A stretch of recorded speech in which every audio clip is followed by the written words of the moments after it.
lowering the shoulder.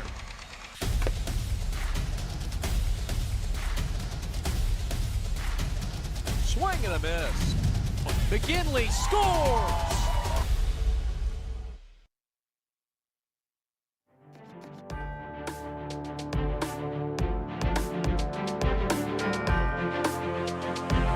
Chilly conditions in downtown Detroit. We've got baseball. It's the Catholic League semifinal. We've got Orchard Lake St. Mary's and Brother Rice, Evan, two familiar teams in this position to try to get to the finals later tonight at 6 o'clock. Yeah, this is the thing. You would think by this time of the season that it wouldn't feel like football weather, but it does feel like football weather, and on to it's starting to rain. But these teams aren't going to care. This is a very important game, Chad, and as you say, a very important pitching matchup. For Brother Rice, Blake Illich, who may be the best pitcher in the state, regardless of class going on the bump for the Warriors. These important games, it comes down to pitching, and both teams have very good pitching. We'll feature both teams. We'll get into highlights, stats, and much more. Coming up, we've got Orchard Lake St. Mary's and Brother Rice in the semifinal from the Corner Ballpark in Detroit, formerly Tiger Stadium. We're back with the Preps coverage of the first semifinal right after this.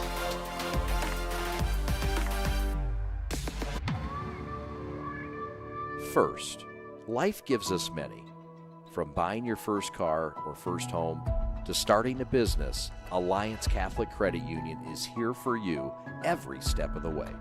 From checking and savings accounts and youth accounts to auto loans, mortgages, business needs, and financial planning. A full-service financial institution with over 70 years of experience. We're committed to serving your firsts, seconds, 50ths, and every day in between. Alliance Catholic Credit Union. Federally insured by the NCUA, Equal Housing Lender.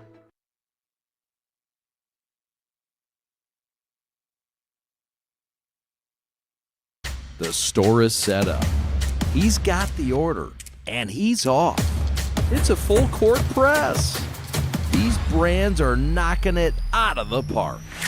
This, my friends, is the speed we've come to expect from this team. Just look at the precision of that move. And it's out of here.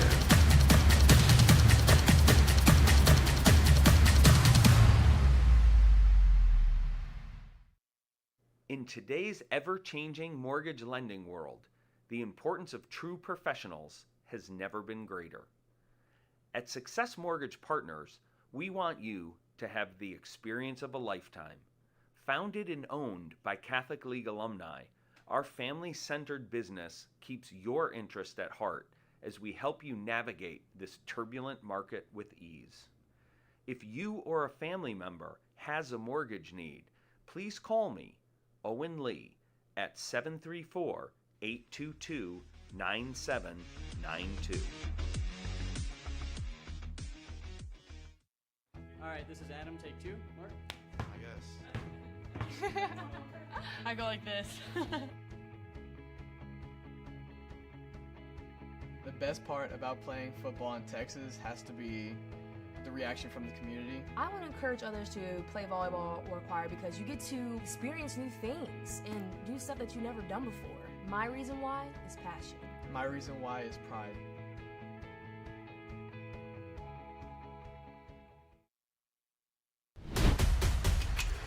Lowering the shoulder.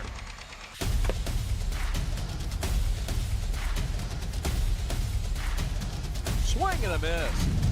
McGinley scores!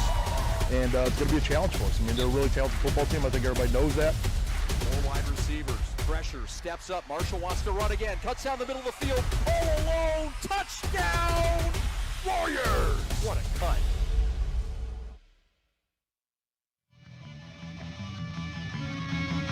It's a bit chilly, but we've got baseball. It's a bit windy as well.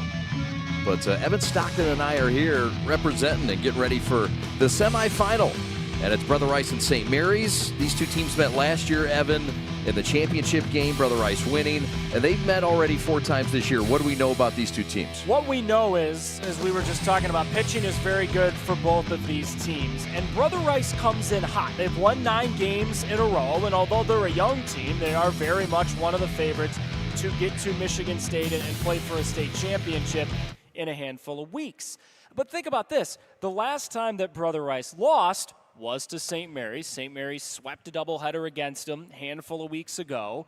And yes, the weather is interesting. It's in the 50s. It kind of feels like it's in the 40s. It's rainy, so this feels like an important major league game in October where it's kind of gray and blah and a little raining and pitching rules the day. I would be shocked, Chad, if this game is a slugfest because the starting pitchers we have for both teams, very, very good. Yeah, let's talk about the lineup that Paul Tuvalian will face. It's the Brother Rice Warriors who come in 22-11 under Bob Riker in his 28th season. Cash Vandermeed will lead things off, the center fielder. Batting second, it's the freshman sensation Maxim Neshov. Batting third, it's Broder Kaki. Batting fourth, it's Cole Vandermeed. The cleanup hitter, Tristan Turner, is batting fifth. And we'll get to the rest after this Paul Tuvalian fastball that rises high. Tristan Turner batting fifth. And at first base, Jackson Hafner is at third. Freddie Byers in left field. C.J. Hornberger batting eighth.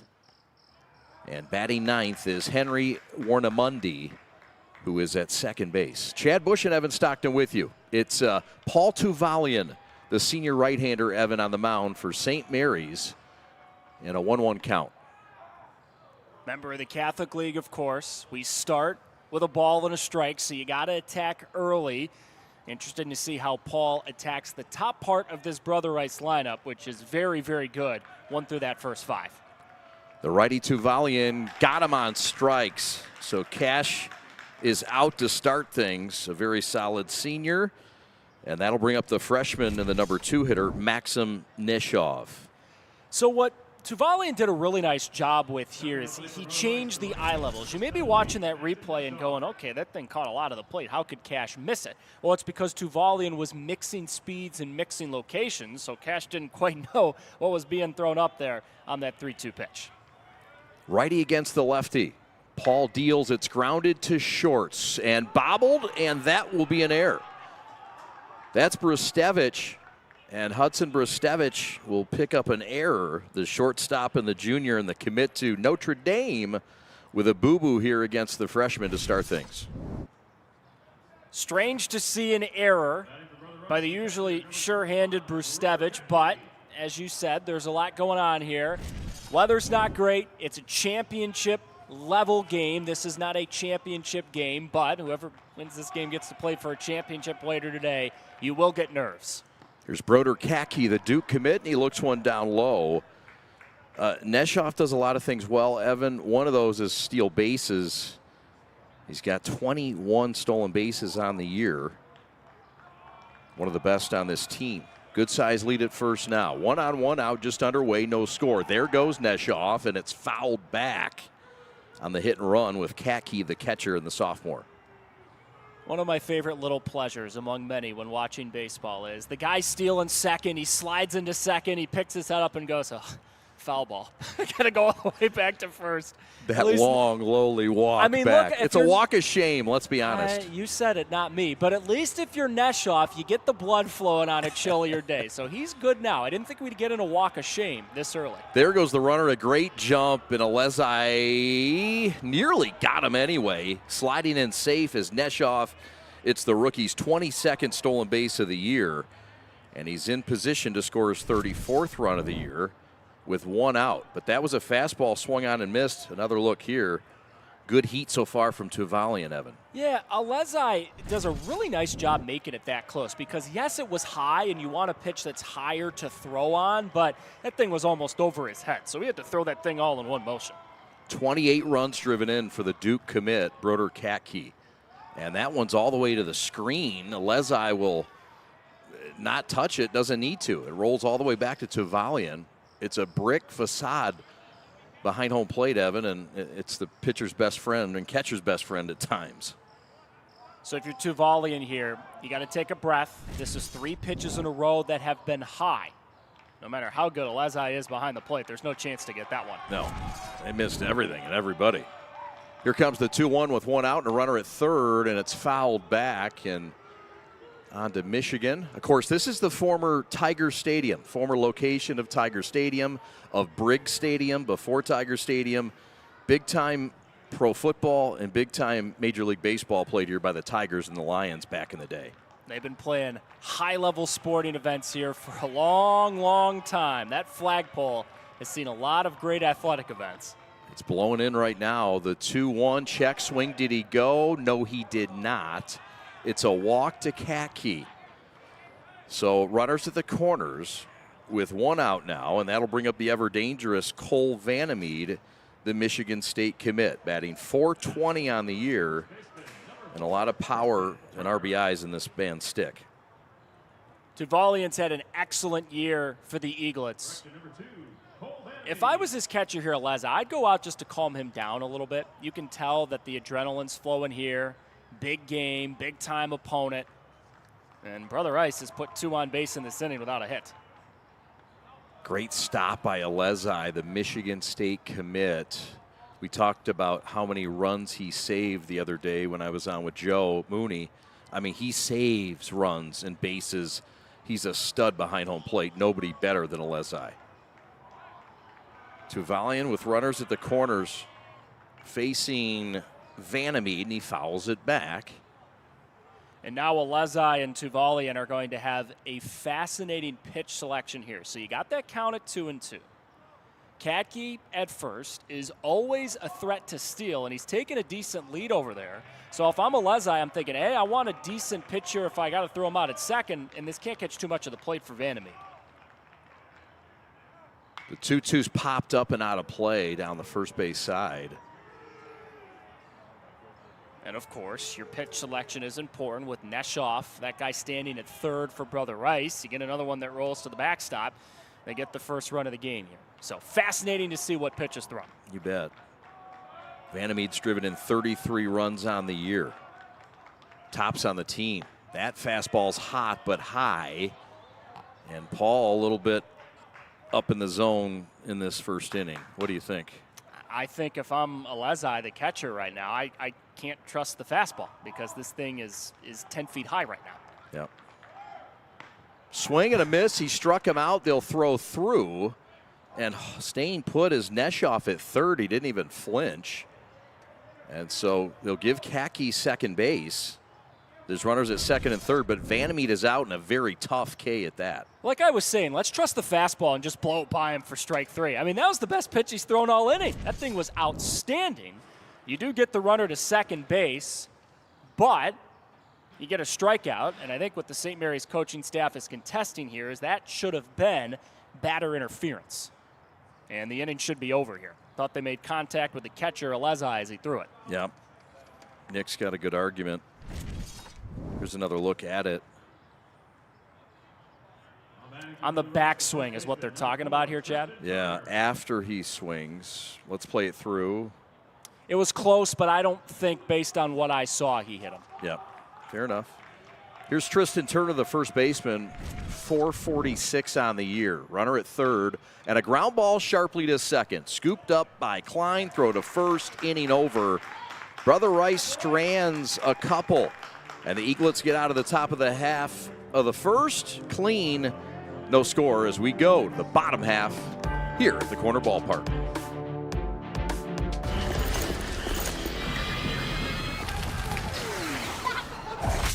Look, everybody wanna go and talk it. At the same time, gotta walk it. Better yet, run, go, hit a lick, divvy up with my homies, and we do it all again.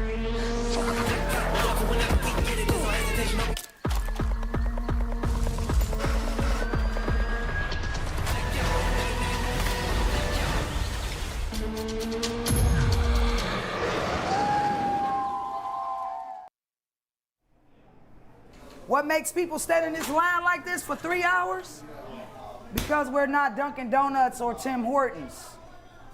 These donuts are made fresh daily, and it's made with love and consistency. We got the same ingredients. It didn't change.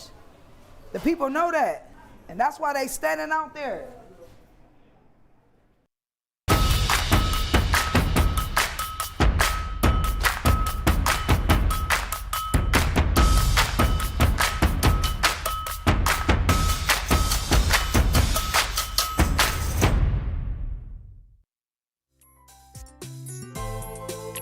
Brother Rice and St. Mary's going at it for the 5th time this year. They split the other 2, sweeping on each other's home turf. Here's how Nick DePonio's Eaglets will roll it out. Luke Crichton, the Indiana commit, will lead things off at third base. Nate Bauman is batting second and in right field. Hudson Brustevich bats third. The Notre Dame commit will play shortstop. Drew Treibel is the cleanup hitter and at first base. Batting fifth, Wyatt Borby, who's in left field, the senior having a great year in his first year of varsity ball. Carter Klein is at second base, who recorded that final out. Anthony Alezai is the catcher. The Michigan State commit bats seventh. And Joseph Schilp is the DH today, freshly called up, the sophomore from JV. And Preston Duff is the center fielder batting ninth, the junior. And they will face Blake Illich, the right-handed pitcher for Brother Rice, the draft prospect, ranked as high as number 1, 2, or 3 in the state of Michigan, and a power arm that has really dominated this year, Evan. Numbers speak for themselves with Blake, but the thing you're going to see with him that makes him really good, yes, you talk about the various pitches that he can throw and the power arm, but watch how Illich throws. When you're a hitter, you're looking for tells. You're just trying to pick up the ball as quick as you can. Well, Blake does a really great job in a bit of a funky motion of hiding the ball behind his head. What does that mean? Well, as a hitter, often you don't know what the heck's coming at you until it's literally swing and a miss right by him. So that's why he's had so much success. The breaking stuff is really good. The velocity is there for Illich, but the way that he hides that ball is going to make it a challenge for these Eaglet hitters. You bet. 6'4", 215. He's committed to Ole Miss as he gets his final words with his catcher, Broder Katke. You know, Illich had to wait a long time to get ready for this start. We actually had a little bit longer of a distance between the game that just ended and the start of this game. So you could see before the game, Blake was out there warming and right, kind of looking around going, are we going to start the game already? Come on, I'm ready to go. Luke Crichton's ready to go, and he looks at a first pitch fastball right down the heart of Michigan Avenue for a strike called. Luke committed to Indiana, just a junior, having a big year, leading this team with a .420 average. That's the slider from Illich. What can we expect to see from him? We can expect to see a lot of that. He's going to use the fastball to get ahead in counts and then go to the slider, which is his best pitch.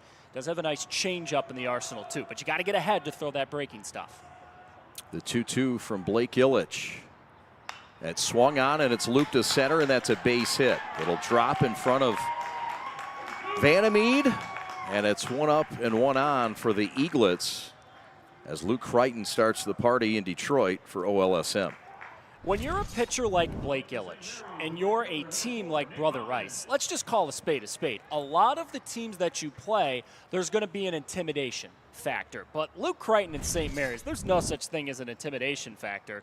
And that pitch from Illich just wasn't good enough. Caught too much of the plate, and nice piece of hitting from Crichton. Here comes Nate Bauman. The right fielder squares to bunt, pulls it back. Yes, he did. Bauman batting .337 on the year, 18 runs driven in. Just a junior, a lot of juniors. In fact, the first 4 in the lineup are all juniors. The last 2 are sophomore and junior, so the future's still bright. Squares to bunt, pops it up, and it's a dandy until it rolled foul by a half foot. We get a chance to show this again before the next pitch. Poor Nate had to save his chiclets. That pitch from Illich, it was perfect. When a guy squares around early, they teach you to throw it right for his head. And that's what Blake did. Oh, man. Went right at him, and he popped it up nearly long enough for first baseman Turner to come get it. So good speed at first, by the way, for Luke Crichton. Leads the team with 12 steals. It's a good catcher behind there in khaki. Swing and a miss. Out on strikes is Nate Bauman on a fine pitch from Blake Illich. It's strikeout number 1. I think when Bauman tried to bunt a couple of times off Illich, he took it personal. That's a great pitch. That thing's just falling off the table. You love to see that if you're a Warrior fan, if you're a Blake Illich fan, heck, if you're a baseball fan. Good pitch. Yeah. Illich 7-1 on the year. He's won 7 straight after he lost his opening outing. There goes Crichton. He slipped, but it didn't matter. It hits the batter, Hudson Brustevich, in the leg. So 2 are on. There's one out, and this is a pitch that gets away from Illich. Want to see a back foot slider? I present to you a back foot slider. This thing plunks Brustevich. It's starting to feel a little bit like the top half of this inning when the Warriors nearly nickel and dime their way to a couple of runs. Eagles trying to manufacture something here. This is a guy that's driven in runs this year, and Drew Treibel, the cleanup hitter. 27 RBIs, second best on the team. It's Crichton at second, Brustevich at first, and that one's fouled back out near where the cars are parked out here. I think that was headed for Alex Westfall's limousine. I made sure to park at least a block away. Did you? Got experience here, Chad. No, man. There is not enough room in the budget for a foul ball that cracks the windshield. I know. I'm with you on that, brother. Illich to the set. Working against Treibel, whose brother goes to Rice. Swing and a drive, high and deep to right, way back and gone. Drew Treibel with a loud screamer over the right center field wall, and he's given the Eaglets a 3-0 lead. Treibel's third home run of the year and his 30th RBI, and the Eaglets claw first. It's not quite Gibby to right in the '84 World Series, but that's a bomb from Drew. And we're talking about the plus stuff for Illich, but this just catches too much of the plate. And Treibel's too good of a hitter. Put this thing on a platter, and he was ready. Breaking ball, too much, and as soon as the contact was made, Illich knew it. What a start for St. Mary's.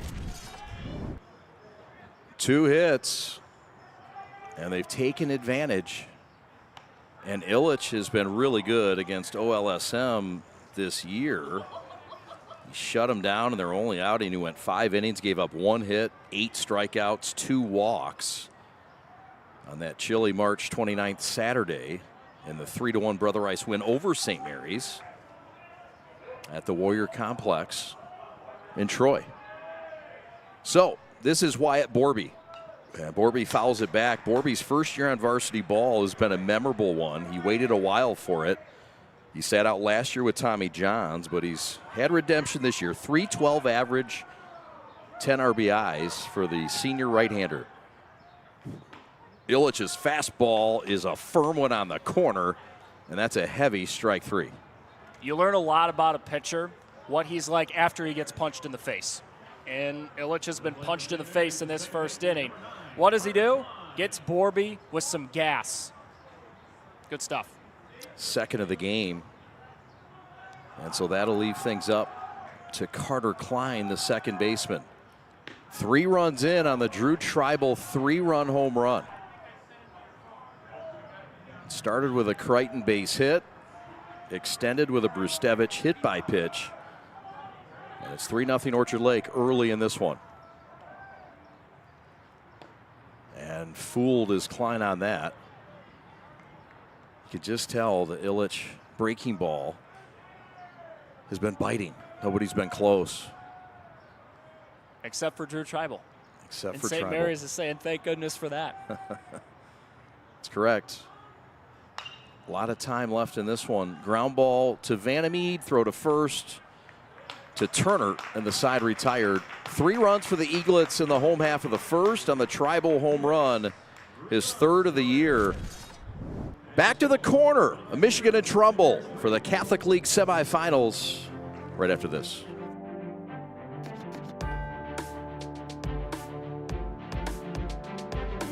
Your Catholic faith, it's at the core of who you are, what you do, and the decisions you make. At Alliance Catholic Credit Union, we make your faith and finances work together. From home needs to business needs, from school to retirement, we've got the financial well-being of our Catholic community covered. Visit us today and see how your faith and finances can work together. Federally insured by NCUA, Equal Housing Lender. There's just one place where students are students first, and athletics are played with purpose and perspective. That place is your local high school. High school sports offer more than the joy of competition. Studies show that student athletes are also likely to enjoy greater levels of achievement in other areas of their lives, including academics.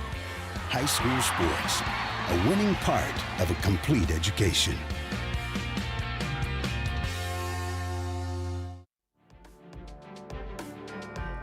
It's a chilly one, but we're here. The wind's blowing in, but it did not stop that long ball for Tribal.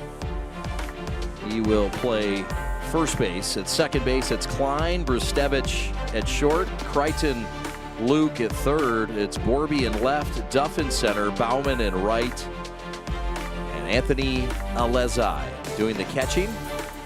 And Paul Tuvalian on the mound for OLSM, who can sit back, and you can't really relax against this Brother Rice club, but you can at least take a short breath if you're Tuvalian now. You know, the thing about the sport of baseball is there's all these moments in a game where it can flip one way or the other.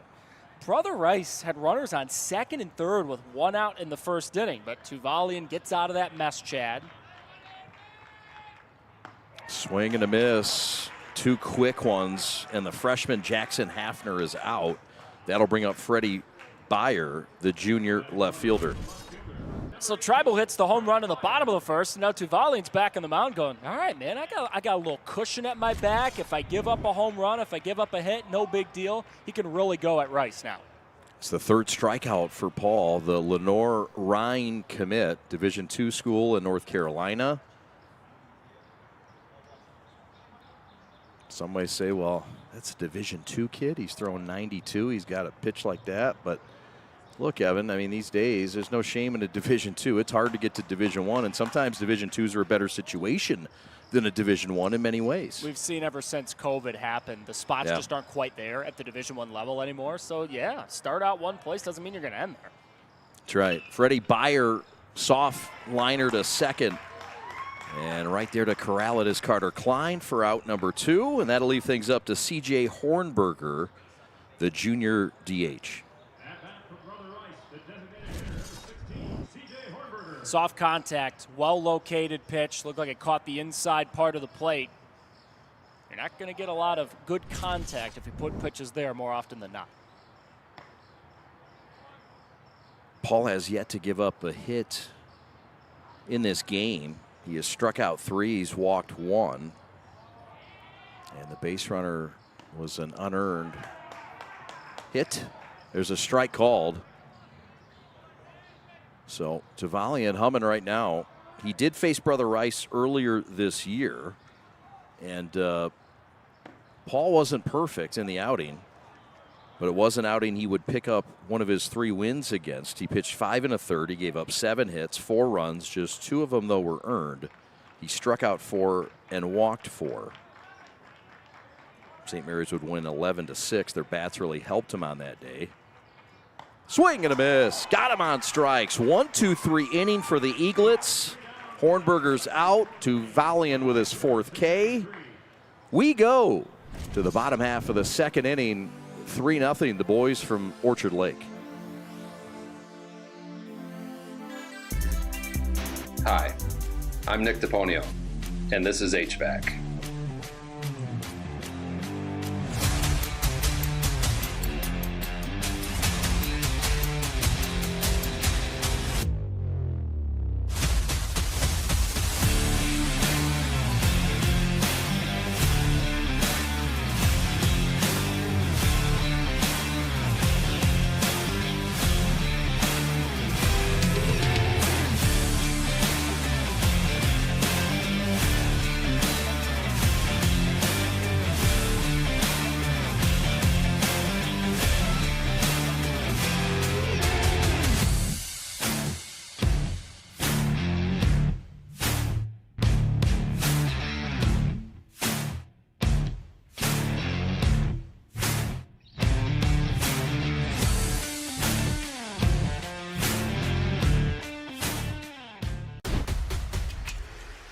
The shoulder.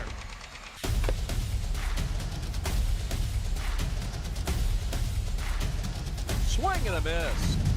McKinley scores!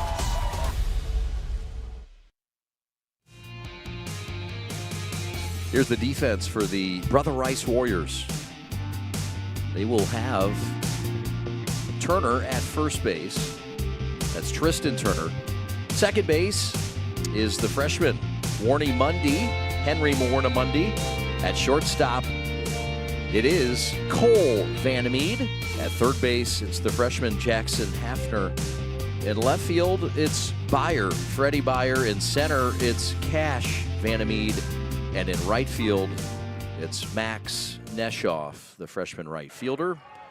Right now, it's 3-0 from the Corner Ballpark in downtown Detroit. His name is Evan Stockton. My name is Chad Bush.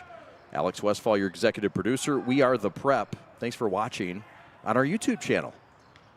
This is number 7, Anthony Alezai, the Michigan State commit, the senior, one of the captains and a big part of the number 1 Eaglets in Division II's success this year. Blake Ilitch deals, and it's fouled back. Ilitch and Alezai very familiar with one another in the summer circuit, as many of these players are. Ole Miss against Michigan State, the 2 future schools for these young men. Here comes the 1-1, fouled back. Of course, we say that, and who knows what will happen to Blake Ilitch. He is projected to be drafted in this upcoming Major League Baseball draft. He does happen to have ties to a certain baseball team that plays in the city of Detroit. Will he go to college? Will he go pro? We'll find out soon. Here comes the 2-2. That's outside. Run it full.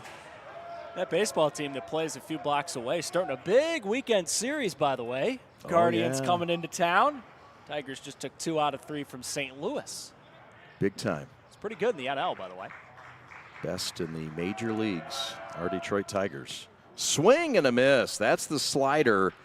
And Ilitch with a nasty one, showing it off on this cloudy May day. As we talked about in the first, you got to put yourself in a spot to throw a pitch like that. He put himself in a spot, and man, he snapped that thing off. Falling off the table. Good one from Blake. No doubt. Strikeout number 3. Blake has given up 2 hits, but 3 runs. So this is now the 8th hitter, Joseph Shilp, the DH. A late addition to the roster for this postseason run. And excuse me, behind the back attempt by Ilitch. And his shortstop's got his back. Fine play by Vandermeed to snag it and toss it for out number 2. It's a pretty good defensive 2-strike swing from Shilp as Ilitch went to the breaking ball again. This is not an easy play. But Vandermeed, nice job moving to the left. Made it look easy. Cole Vandermeed headed to Michigan State. And his twin brother and center Cash headed to Oakland University. This is the 9-hitter Preston Duff, the center fielder. And he grounds it to third. Hafner, the freshman, charges, throws, and fires for out number 3. 1-2-3 inning for Ilitch and the Warriors. Just with the doctor order to shut down inning. We go to the top of the 3rd. Evan Stockton's back on play-by-play on the other side of this timeout.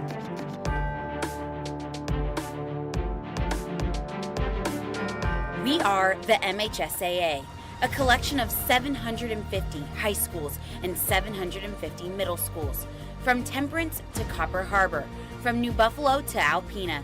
Each year, more than 250,000 students play one of our 28 sports. More than 1.5 million fans attend our postseason games. There are 30,000 coaches and 8,000 officials, not to mention all of the volunteers. The MHSAA believes in the 4 S's.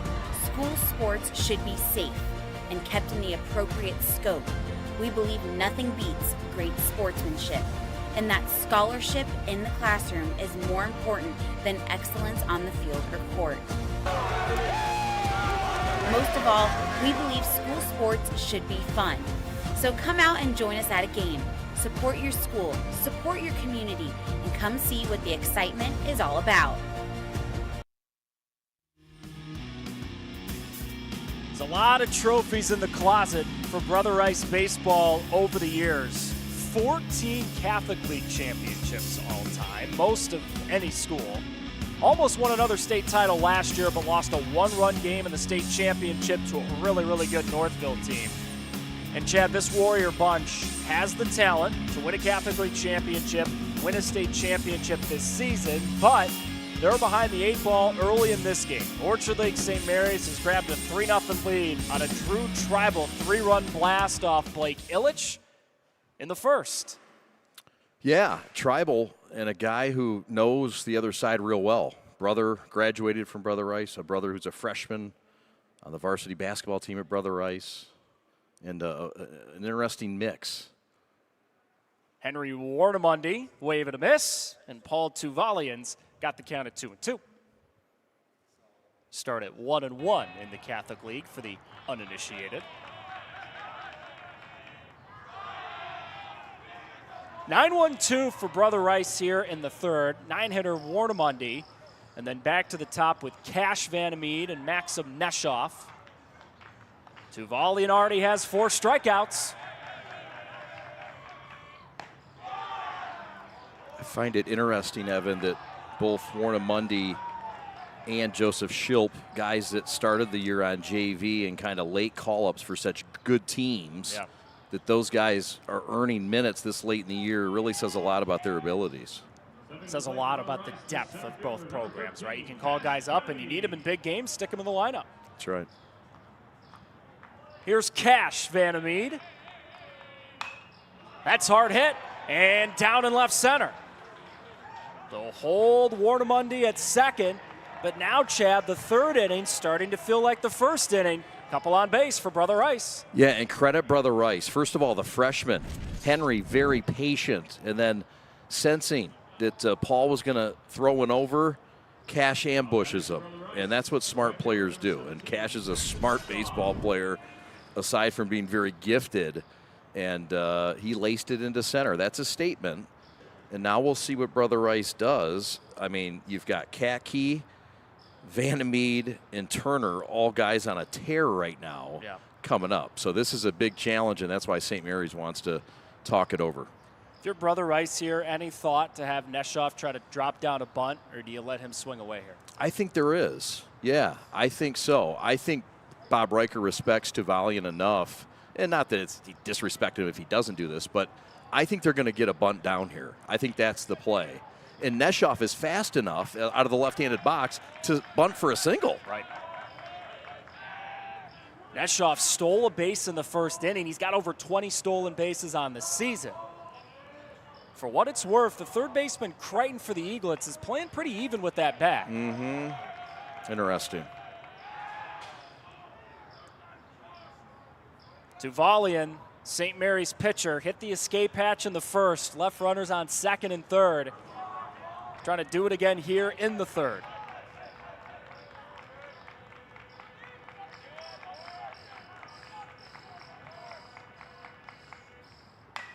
Neshoff swinging away, and it's a strike. I mean, that's the pitch you don't want him swinging at, right? I mean, that's why you talk about a freshman and you let him do what he wants, because he's hitting .440 on the year. He's been one of your best hitters, but that's the pitch you don't want him swinging at if you're Bob Riker.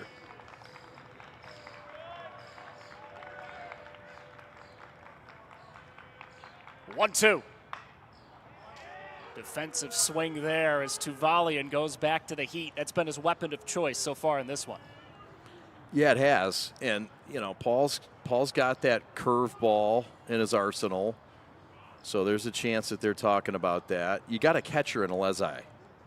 And when you got a guy in Alezi, he's going to stop everything back there, especially in this turf. There's just nothing getting past him. So you trust him.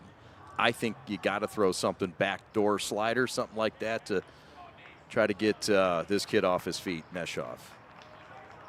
It's a tough out, though, Evan.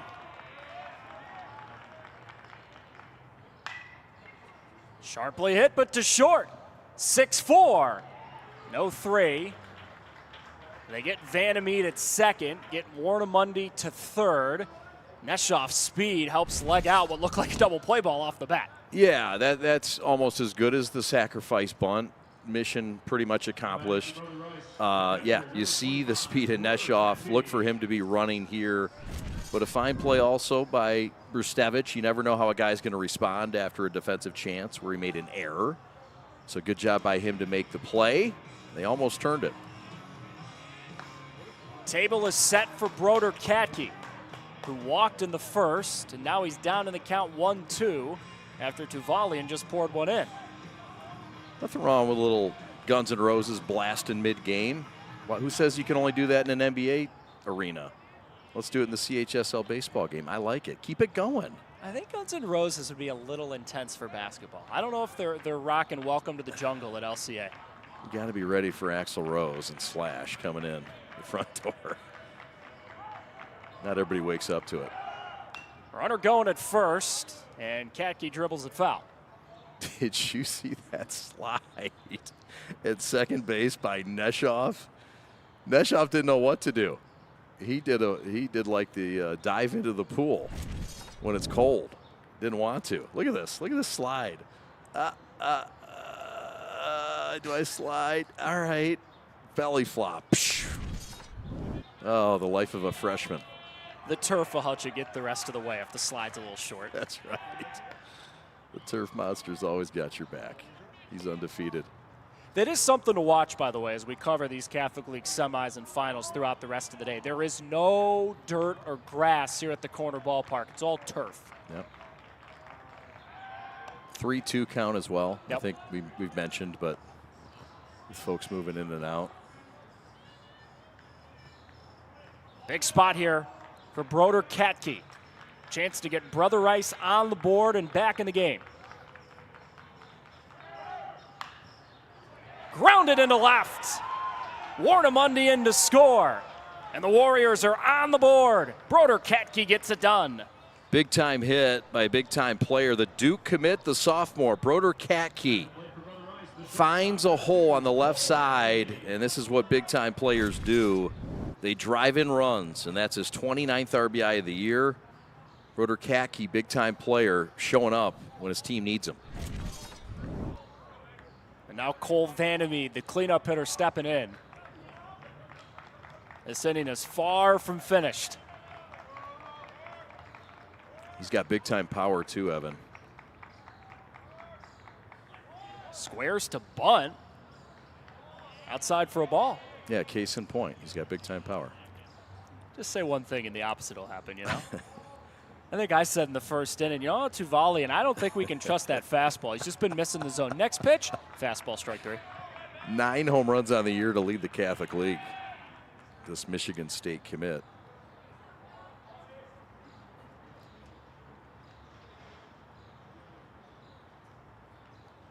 Does Vandermeed have a little more pixie dust in that bat? Good hitters count to do it. Yeah, he jumped on one last time, and this should be a Tuvalian fastball. Paul's been known to work behind with a changeup. There it was. Base hit into left field. They will hold Neshoff at third. Warriors have got him loaded. Great piece of hitting here. It was the off speed, and Vandermeed was ready for it. And he took it to left field. Really good job of positioning his hands, his body, staying back. Borby got it in quickly. Feels like back-to-back batters here where Tuvalian's gotten ahead to 2 strikes, but that breaking ball just caught too much of the zone.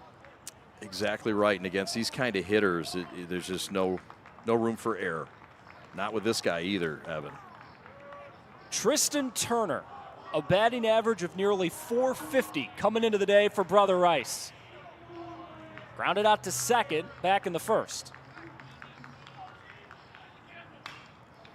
Chopper on the middle. Is this 2?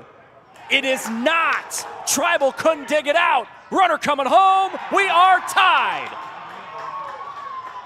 That's not what Turner drew up walking into the box, but he'll take it. We got a new ball game. Brother Rice taking advantage of St. Mary's errors. And you put the ball in play, good things happen. You've got guys that can run the base. And great hustle by Katke to keep coming here. A double play attempt that Tribal couldn't hold on. And Tribal kind of looked back immediately instead of just running for the ball. And I think that cost him in making the throw to Alezai in time. But credit Brother Rice and the alertness of the base running of Key. Swing and a miss for Hafner. The throw to second is late. And Turner steals his way into scoring position. As all of a sudden, Tuvalian's just trying to get out of this inning. Yeah, Paul's laboring a bit. 42 pitches now. As we get another look at the steal and the great jump by Tristan Turner. Brother Owen Turner, we called last year, had a fabulous year. Great power numbers. He's at Yale playing right now. Heard you can get a decent degree from that school. That's what I've heard. And some good pizza. Very good pizza in Connecticut. That's right. After gets a piece of the heat from Tuvalian, who, look, human nature, if you're Paul, pitcher on the mound for St. Mary's, you're probably going, look, I know 3 runs have come across in this inning, but I've gotten a couple of ground balls that should have been double plays at some point, right? Yeah, no question. I mean, this has been an outing that he's given up just 3 hits in and 1 earned run. So, yeah, you got to feel like you still got good enough stuff if you throw it over the plate for a strike.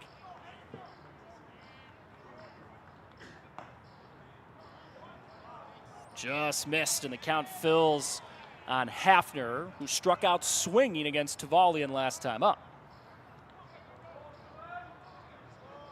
It's that second time around. Brother Rice has been able to time up Tuvalian. Blew it by him that time. High heat for strike 3, but damage done. The Warriors manufacture 3 in the top of the 3rd. And we got a new ball game with a spot in the Catholic League Championship later tonight on the line from the corner. In today's ever-changing mortgage lending world, the importance of true professionals has never been greater.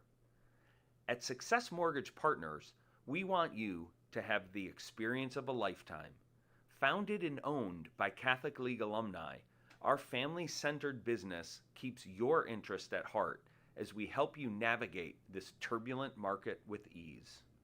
If you or a family member has a mortgage need, please call me, Owen Lee, at 734-822-9792.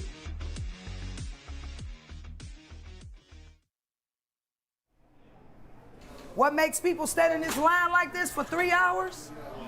Because we're not Dunkin' Donuts or Tim Hortons. These donuts are made fresh daily, and it's made with love and consistency. We got the same ingredients. It didn't change. The people know that, and that's why they standing out there.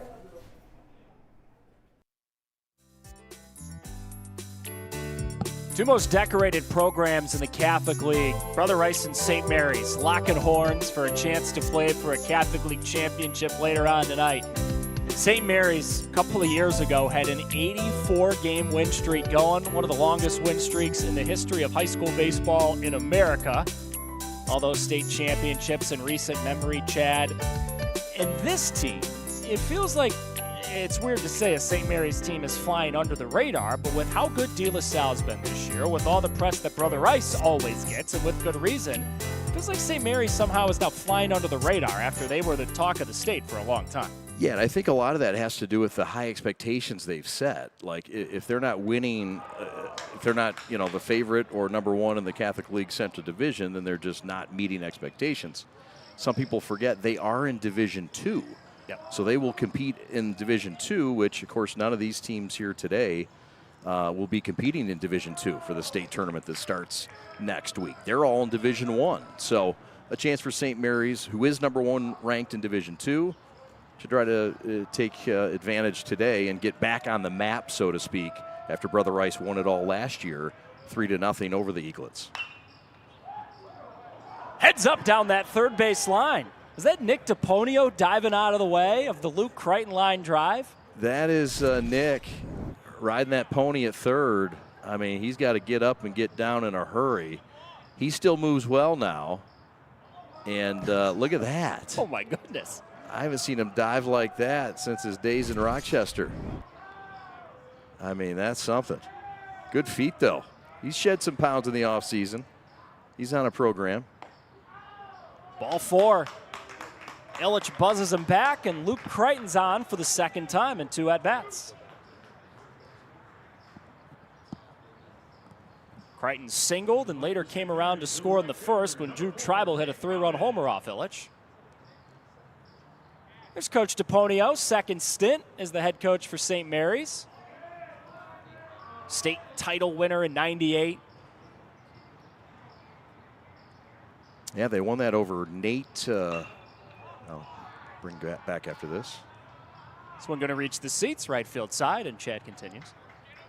Nate McLouth from Whitehall was on that team that Nick won in '98 as a player for St. Mary's. Is that the same Nate McLouth who went on to go play for Pittsburgh Pirates? Yep, exactly. All-Star? Very good. That's it. I'm usually pretty good at that game on your phone, Immaculate Grid, where you got to name all the random baseball players. You're good at anything baseball nerdy. Aw. Which is a badge of honor. Thank you. Yeah. Pitch out, throw to first. It's rolling up the line. They will send Crichton to second. And an unforced Brother Rice error puts Crichton in scoring position, nobody out.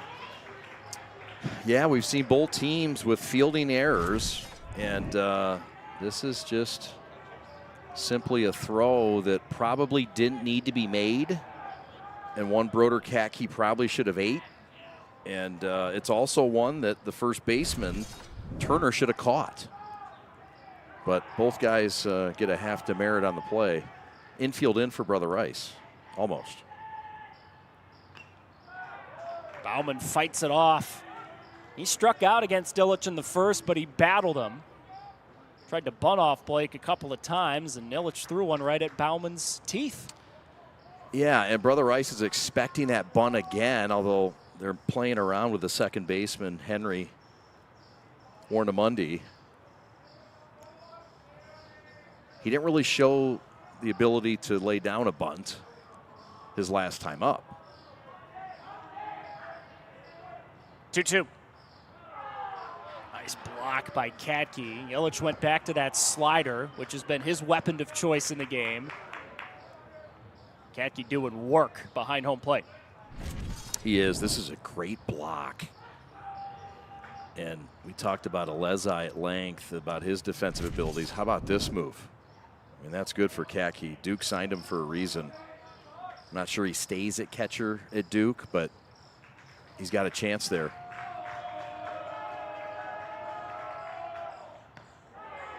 Ball 4. Not the end of the world. You did have that open bag at first, Chad, but this puts 2 on and nobody out for the middle of the lineup for the Eaglets. Yeah, with all due respect to Bauman, they're not trying to stay away from him there. Illich is a bit off right now. And so Bob Riker senses that. He's coming out himself. Mike Steele, the pitching coach, stays in the dugout. That means this is a direct message from the head boss. And that means it's quick and it's going to be to the point. And, I mean, Bob Riker's going to find out what's happening here. But this is a point in the game where you just can't get free passes, period. Illich hadn't walked anybody until this third. Now he's walked back-to-back guys. Brother Rice has an outstanding pitching staff. Cole Duhane, who we saw strike out 16 De La Salle Pilots in a game about a month ago.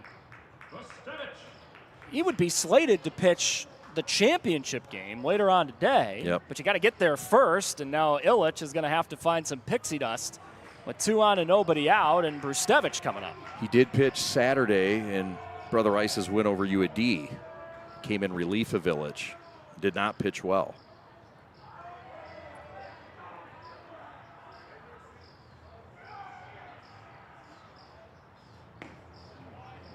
When Illich needs it, he can go to that heat, perfectly placed on the corner.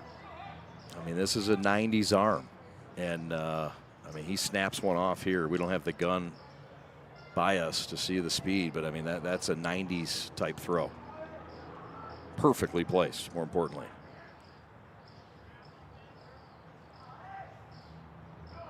Katke, another good block, as again, Illich goes to that wipeout slider. They trust each other. And remember, Brustevich got hit by the pitch the last time, I believe on a slider and a breaking ball, down and in. Good to see Illich confident enough to throw it again. Does he go back to it? Went to the heat, and it's grounded into right. They'll stop Creighton at third. The bases are loaded with nobody out for Drew Treibel, who had a 3-run home run last time up. This is a great piece of hitting by Hudson. A 400-plus hitter just needs to find a hole, and he does it. And on this turf here in Detroit, it's a base hit. On the turf at Warrior Complex, it's a base hit. On the grass, groomed by Robin Goddard in Orchard Lake, it's a out. That thing is stopped. Check swing on high heat. Illich goes to the fastball to start Treibel. Treibel's 3-run home run to right field on the first on a hanging slider. Another look here. Did he go? No. Good job by Treibel to stay back. Bobbled at third. They get the out at first, but Treibel's got his 4th run driven in. Creighton in to score. Eaglets back in front. This is a nice job by Hafner to stay with this ball at third and get the out. Stay composed. Just get one out. He did it. It's also a good job by Treibel to get contact, and it drives in the run. And as you said, all 4 runs driven in today by Drew Treibel. And now Wyatt Borby coming up, trying to detonate the inning for St. Mary's.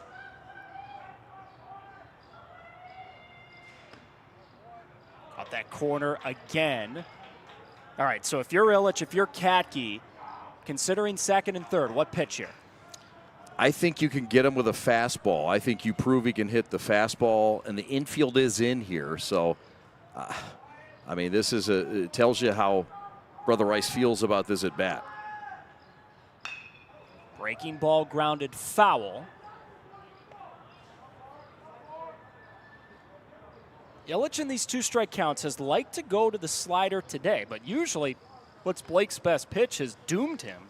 Gave up the home run to Treibel on the slider, and earlier this inning, at a 2-strike count when he went to fastball, it was hit for a single. Yeah. Fascinating pitch selection here.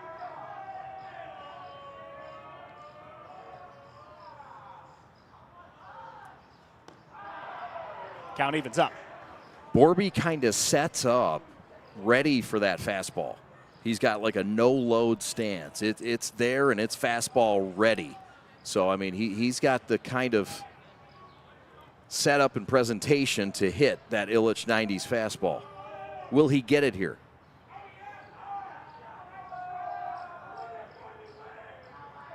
Two. Got the fastball again, and defensive swing to stay alive from Borby. Yeah, I mean, you're guessing with Illich right now. I mean, in the way he's thrown that pitch. He does have first base open. He's got a little margin for error, but he knows with one out, he's going after this kid.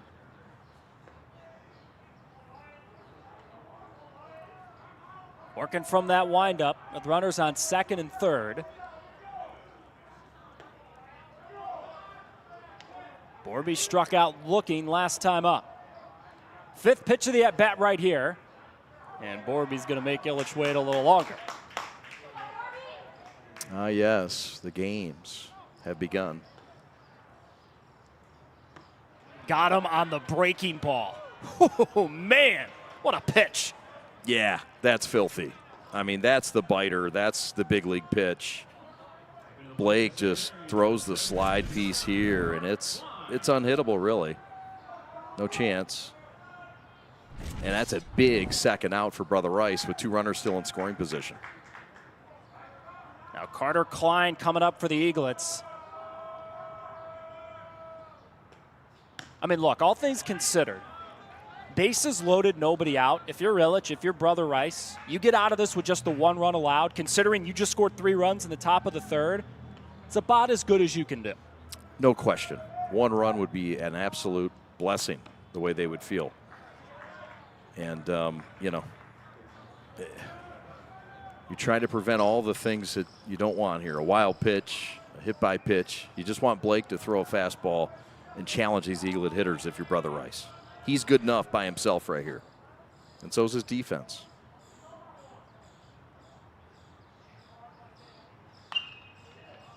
Pop up, foul ground right side. There's a lot of room. And a catch made. Turner had to go a long way, but he got there with all that room and foul ground. So, St. Mary's goes back in front, but they had bases loaded, nobody out, and they can only get one across or far from the finish line at the corner ballpark on a chilly and rainy Thursday. Hi, I'm Nick DePonio, and this is HVAC.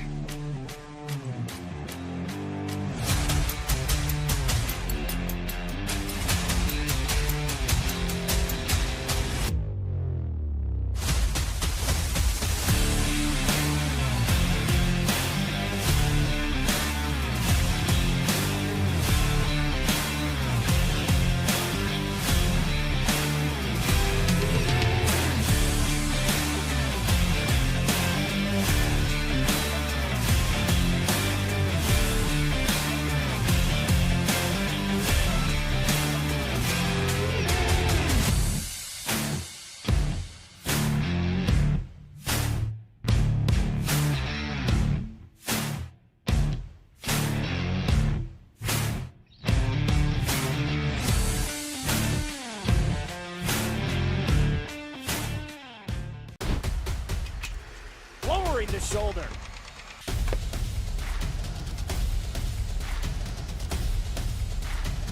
Swing and a miss. McKinley scores! Want to thank our sponsor, American Coney Island. Delicious. Downtown, right off of Michigan Ave. Been doing it since 1917. Listen, they've got these amazing American Coney Island kits. Coney kits. You can send across the country.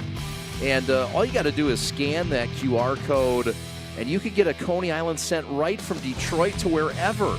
Alaska, Europe, all over the place. And so let's get these Coney dogs. And Grace Quiros, the best dogs in Detroit, belong to American Coney Island. We ate it today for lunch. We thank you for their patronage, and get a Coney kit. Freddie Byer grounds it on the left side and into left field. Brustevich and Crichton both went to a slide, but that thing had eyes. And Brother Rice has the leadoff guy on again. Solid piece of hitting. Byer steps up, ambush job, finds a hole. And this kid's a player. And the junior's been doing it all year. Gotta love the approach. Knew what he was doing, executed the plan. Leadoff man out. Alezai, another nice block as Hornberger takes ball one, Chad. And we just had a lot of things happen in that third inning.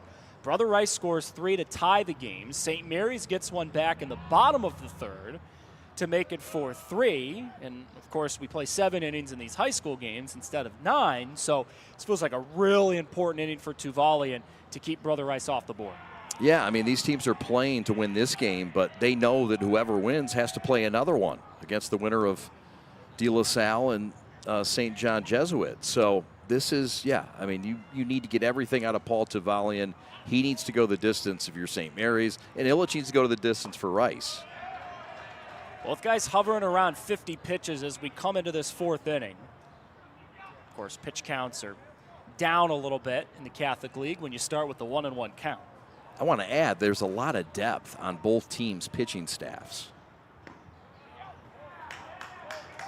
Hornberger thought that was outside of the zone, but the home plate umpire says, you thought wrong, sir. Come on back. Future salesman headed down to first. Nothing wrong with that. Some good salesman come out of Brother Rice. Thrown over a couple of times to watch Freddie Byer. Brother Rice stole a couple of bases in the first, and Turner stole one in the third. Got him that time. perfectly located on the corner. And Tuvalian has another strikeout, his 6th. Yeah, Paul with some emotion after this one. Gets Hornberger. Look at this fastball. I mean, that's a power 4 pitch. 90+ inside corner. Bam.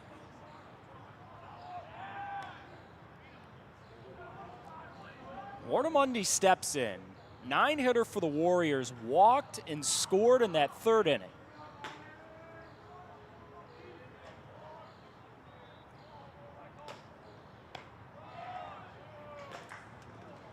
Tuvalian has 2 strikeouts in the 1st and 2nd. He has at least 1 strikeout in every inning so far. Did strike out Hafner to end the 3rd. 3rd inning that didn't go the way the Warriors wanted.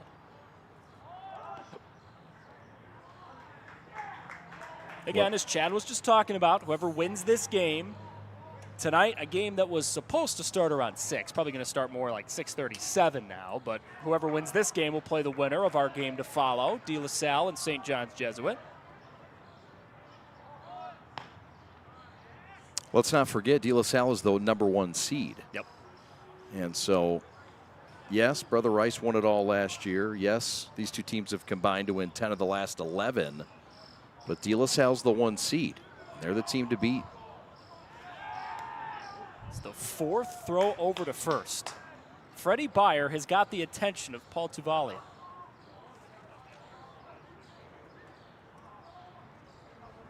Yeah, he's not slow.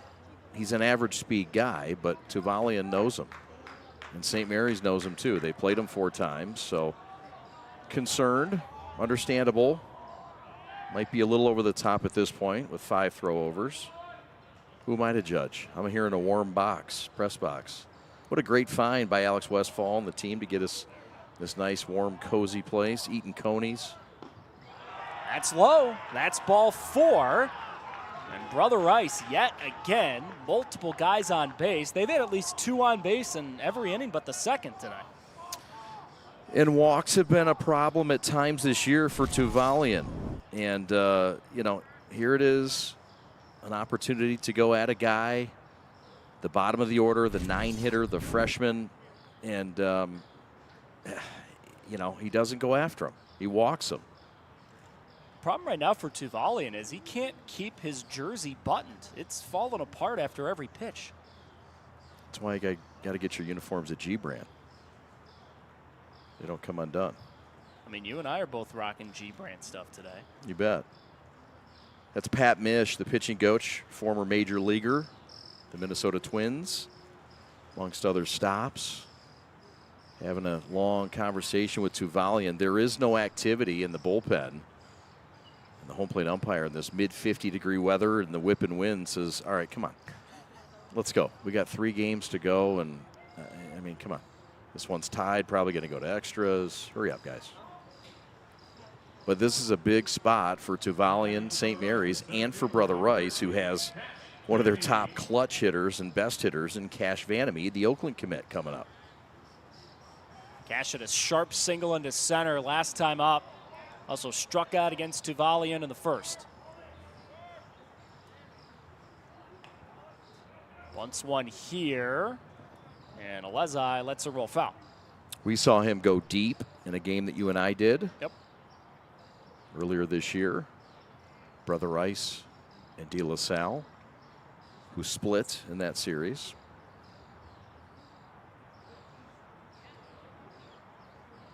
That Vandermeed home run that he hit against De La Salle, a line drive laser that got over the wall and right.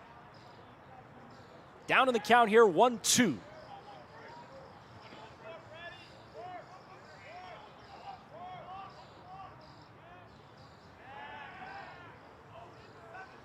Tuvalian has had his eyes on Beyer ever since Freddie got on the base paths. Yeah, he's nervous about him. And it's the tying run, I get it. Fastball misses, evens up the count. If you're looking at a double play opportunity, not likely against the speedy Cash Vandermeed. If you're the Eaglets, you want to get the force if you can.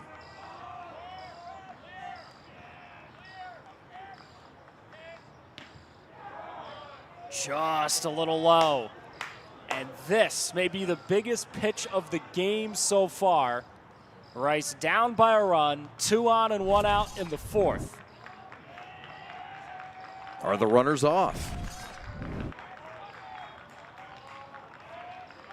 Let's see if Beyer runs at second and Warnemede at first. They stay, doesn't matter. Ball 4 low, they're loaded for Neshoff. Yeah, and with Neshoff coming up, Nick Taponio's got a decision to make. And I believe he's looking for Crichton in game 2 to start if things go well. But the way Crichton's been pitching this year, he may not be a guy you can wait that long for. There are others in the bullpen, but again, Nick Taponio's going to let him go here and try to face the freshman. Neshoff stopped at first by Tribal. Coming home, got him. Alezai had to make sure his foot was on home. Neshoff scorched this ball, but Tribal made like a goalie at first. Great job by Tribal to stay focused on this one. Stays down on the ball, doesn't catch it cleanly, but knocks it down and is composed and knowledgeable enough to come home with it to Alezai for the out.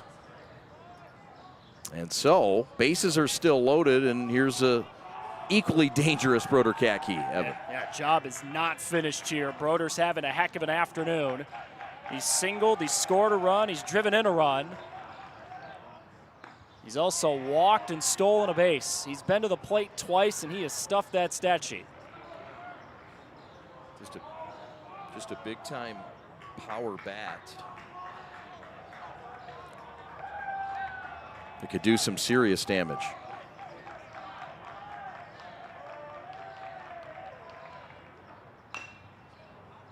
Rolling down the line and foul. It gotten a piece of Katke, judging by the way he was hobbling down the line. Yeah, got him on that front foot. He's got a protector out there, and it still got him somehow. Isn't it amazing how many times guys wear the protection and it manages to hit the one part of their shin that's not protected? Every it's time. Unbelievable. Every time. They wear that big gaudy thing to prevent it. I know. It works like 40% of the time. I know. It's one of those things. Not worth it. Biggest pitch of the game right here for Paul Tuvalia. In the air, foul ground right field side. And we'll do it again. That one's headed towards Brooks Lumber. Place that home runs from Kirk Gibson and Reggie Jackson used to get rolled up onto. They've been playing ball here for well over 100 years. Guys on the field all day long are stepping in the same steps that Babe Ruth and Lou Gehrig and Ty Cobb, Gibby, everybody. It's remarkable the history that has been on this exact spot. Paul Tuvalian trying to add to it. He got him! Katke goes down, and Paul Tuvalian hits the escape hatch on the 4th. How about Paul tuning one up and just finding the edge here? Just a beautifully placed pitch for strike 3. Eaglets get out of a big jam. First, life gives us many.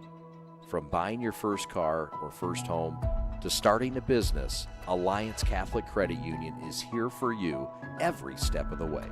From checking and savings accounts and youth accounts to auto loans, mortgages, business needs, and financial planning. A full-service financial institution with over 70 years of experience. We're committed to serving your firsts, seconds, 50ths, and every day in between. Alliance Catholic Credit Union. Federally insured by the NCUA, Equal Housing Lender. The store is set up. He's got the order, and he's off. It's a full-court press. These brands are knocking it out of the park. This, my friends, is the speed we've come to expect from this team. Just look at the precision of that move. And it's out of here.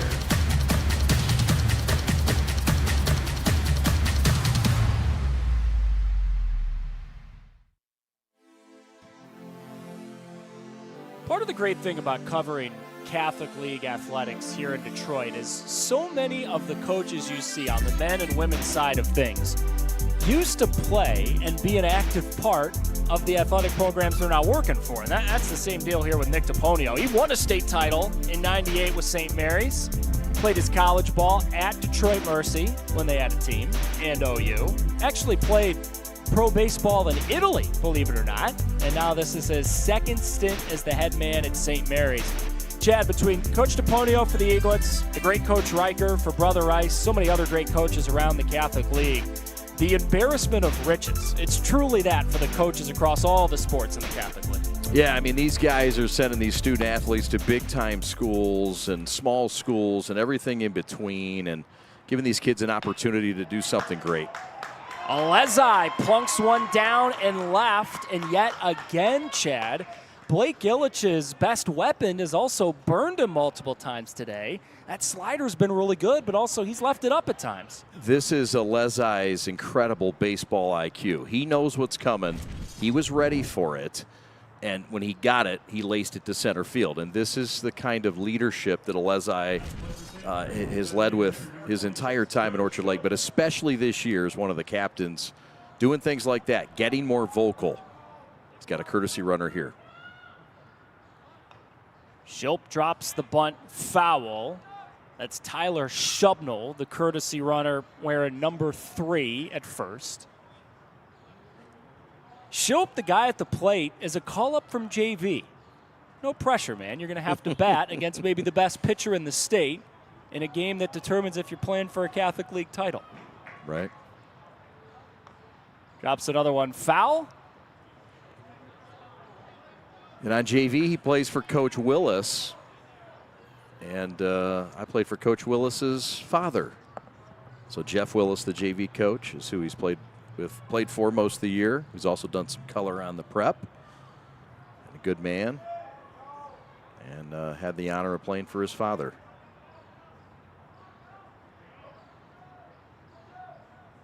John Willis. Schilp stays alive. Illich does have 4 strikeouts in this game. 3 of them have been swinging. Used that slider well at many times today. But the Eaglets have gotten to him. The 4 runs across, highlighted by a 3-run homer from Tribal back in the first. That's right.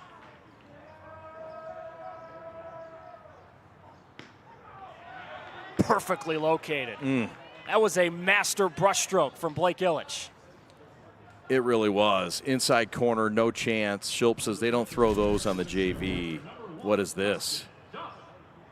And, yeah, that's the changeup or curveball. I don't know which. Either way, it was nasty and unhittable.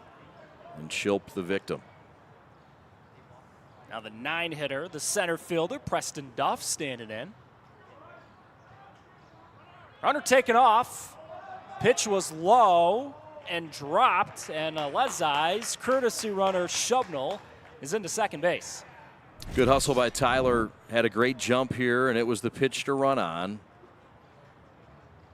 And Kaki couldn't field it cleanly, wouldn't have mattered. And now a chance for Duff, a guy who homered in a game Joe Mooney and I covered last week from that 9 spot, first home run of the year.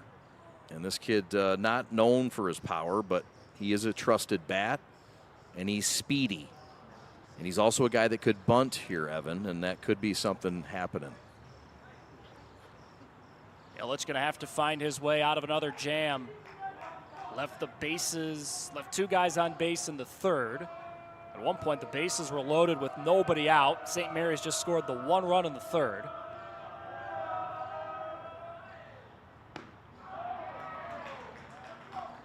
Like Duff showed bunt there and pulled back, Chad, as you were thinking. So 3-1 the count.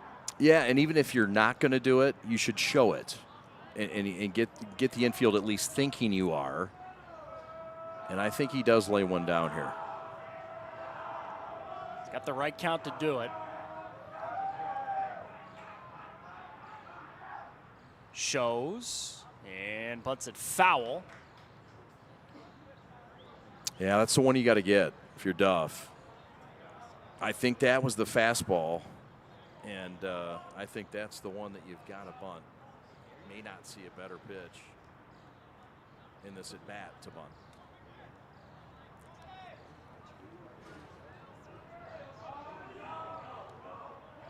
Three and two.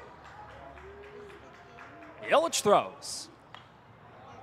Duff stays alive. Yeah, good bat control.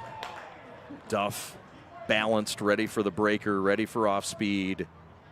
How about that? And a man from Birmingham got that ball. Yeah, who is that? That's a Brother Rice fan. Look at him. Let's see, did we get eyes on the catch? Of course we did. Hey, he caught it. Nice. Good catch. Is that Ace out there? All right. Who was it? We'll give him credit.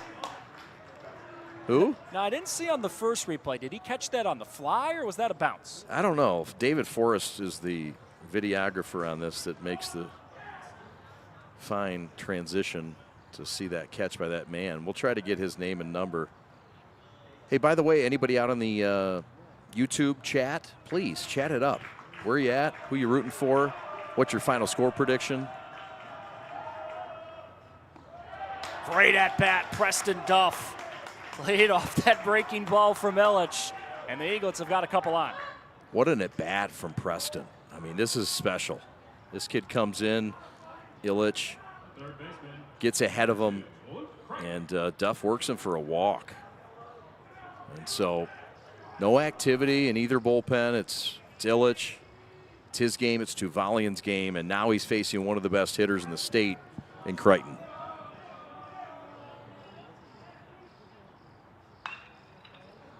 Hard liner foul from Crichton, who has had Illich's number in this game. Singled off him in the first, walked off him in the third, and he scored both times he got on base. He can hit the fastball. Velo's not an issue. But, of course, it's all about Illich getting ahead because nobody's hitting that slider if it's right.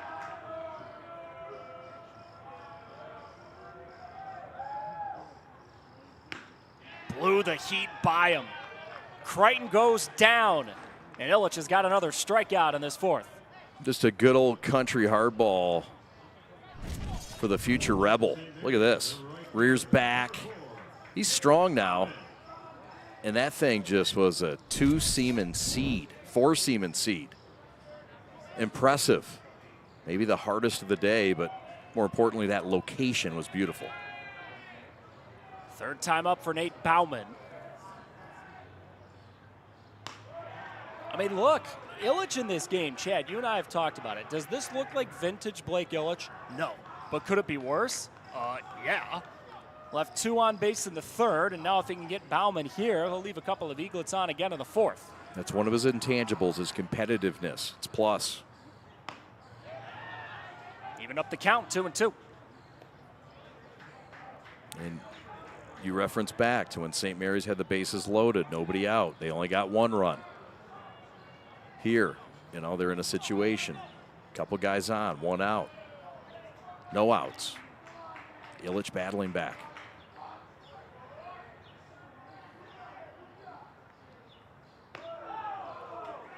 That felt like he overthrew it just a little bit. Yeah, and this is the guy that Brother Rice wants to go after. They don't want to get to the next guy, Hudson Bristevich.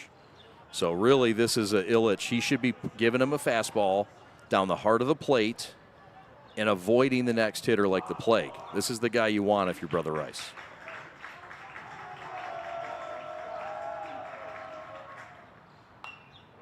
Did throw it down the plate.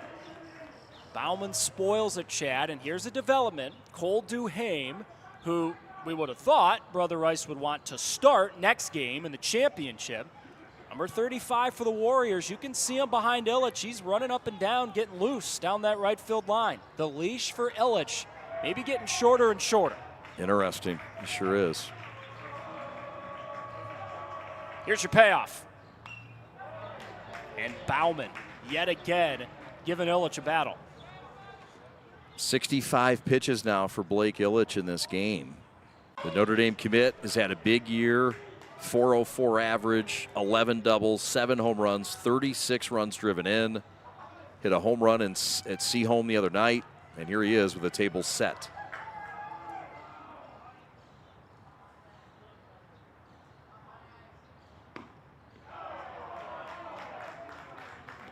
Stevich got hit by a pitch in the first, scored on that 3-run home run from Tribal.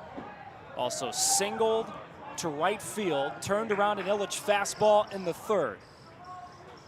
The bases are loaded for him here, and a chance to wreck Blake's day. In the air to right. There is room for Neshoff. St. Mary's just left him loaded. They'll take the lead into the fifth, but they've left 5 combined on base in the last 2 innings. Blake Illich just worked out of a huge jam. Hi, I'm Nick DePonio, and this is HVAC.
Bob Riker, the bench boss for Brother Rice in his 28th season.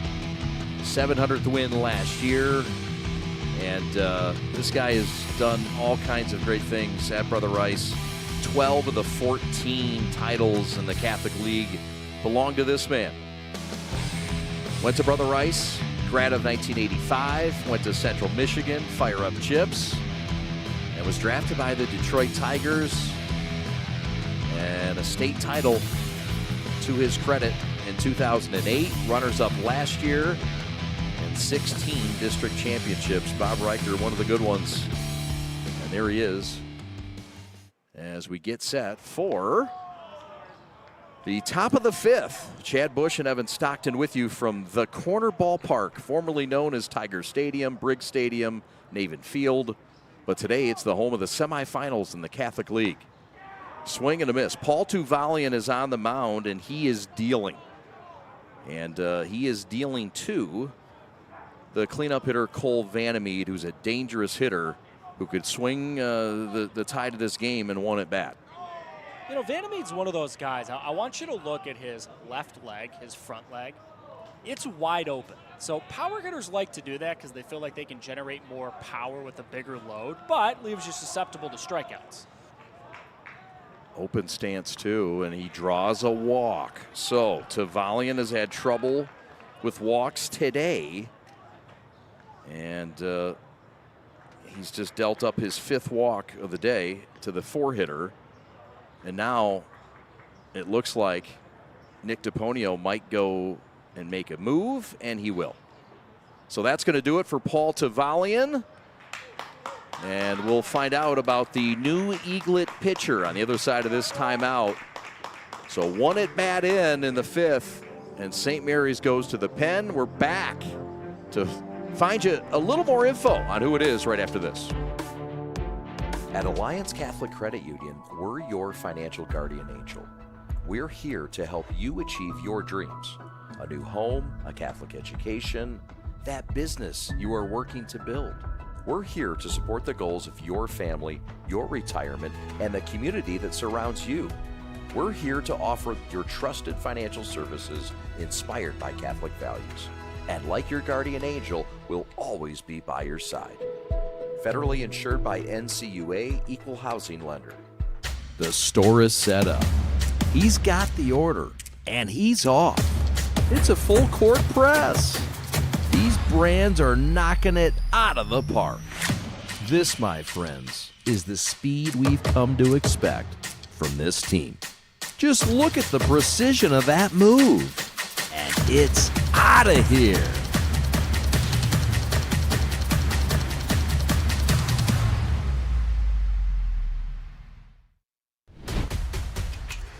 Lowering the shoulder.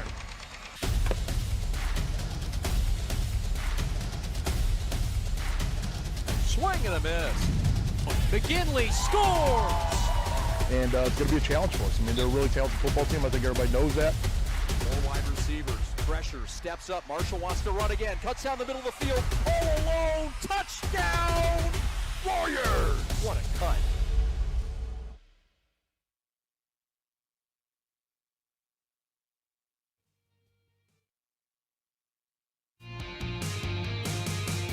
So it's Luke Crichton on the mound for St. Mary's on in relief.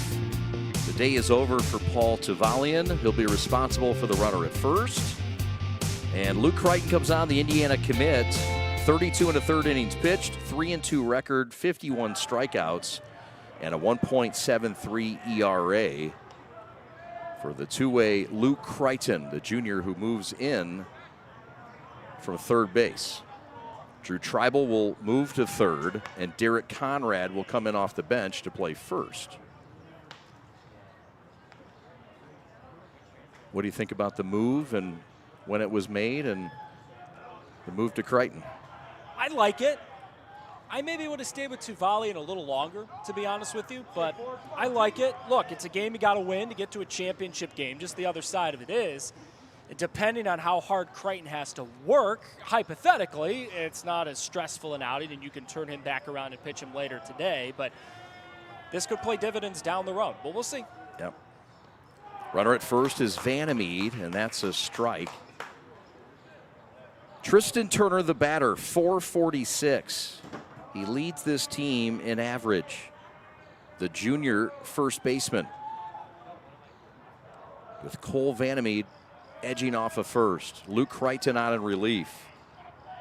The 2-2. Ground ball to third, to second for one, the relay to first, double play, OLSM. How about it?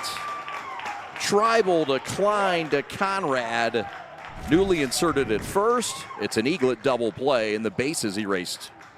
Chad, that's the big point right there. Those guys just moved positions. Look like they've been out there the whole game. They have not. That's a smooth 5-4-3 DP and a really nice turn at second base, too. What a ground ball for Crichton. You bet. Gets a big-time hitter as well. That'll bring up the freshman Jackson Hafner, the left-handed hitter, batting .256 on the year, one of three freshmen in the starting lineup today for Brother Rice. And just like that, St. Mary's is one strike away from getting out of this inning. And look, if you're trying to turn Crichton around and use him later on today, that's what you need. You need ground balls. You need to work quick here. You got to keep that pitch count down. It's all good news for St. Mary's there. 2 outs, bases clear, top of the fifth. Eaglets by one. That's the backdoor breaking ball. Strike three called. Crichton comes on, flips out his hose, and the fire's long gone. We're back for the bottom half of the fifth. Eaglets +1 for the right to get to the finals.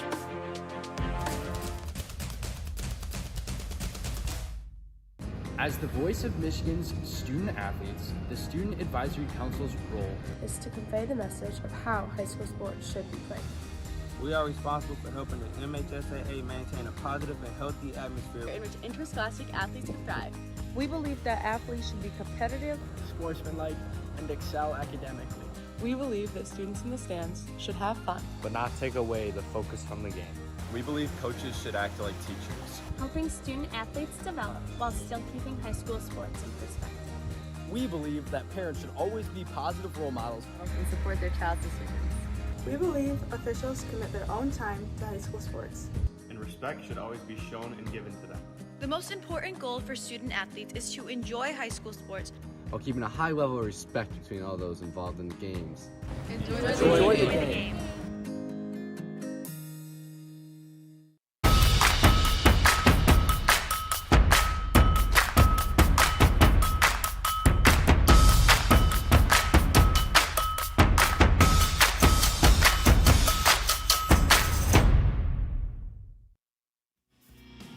that's how the Central went down. De La Salle won it, 16-6 record.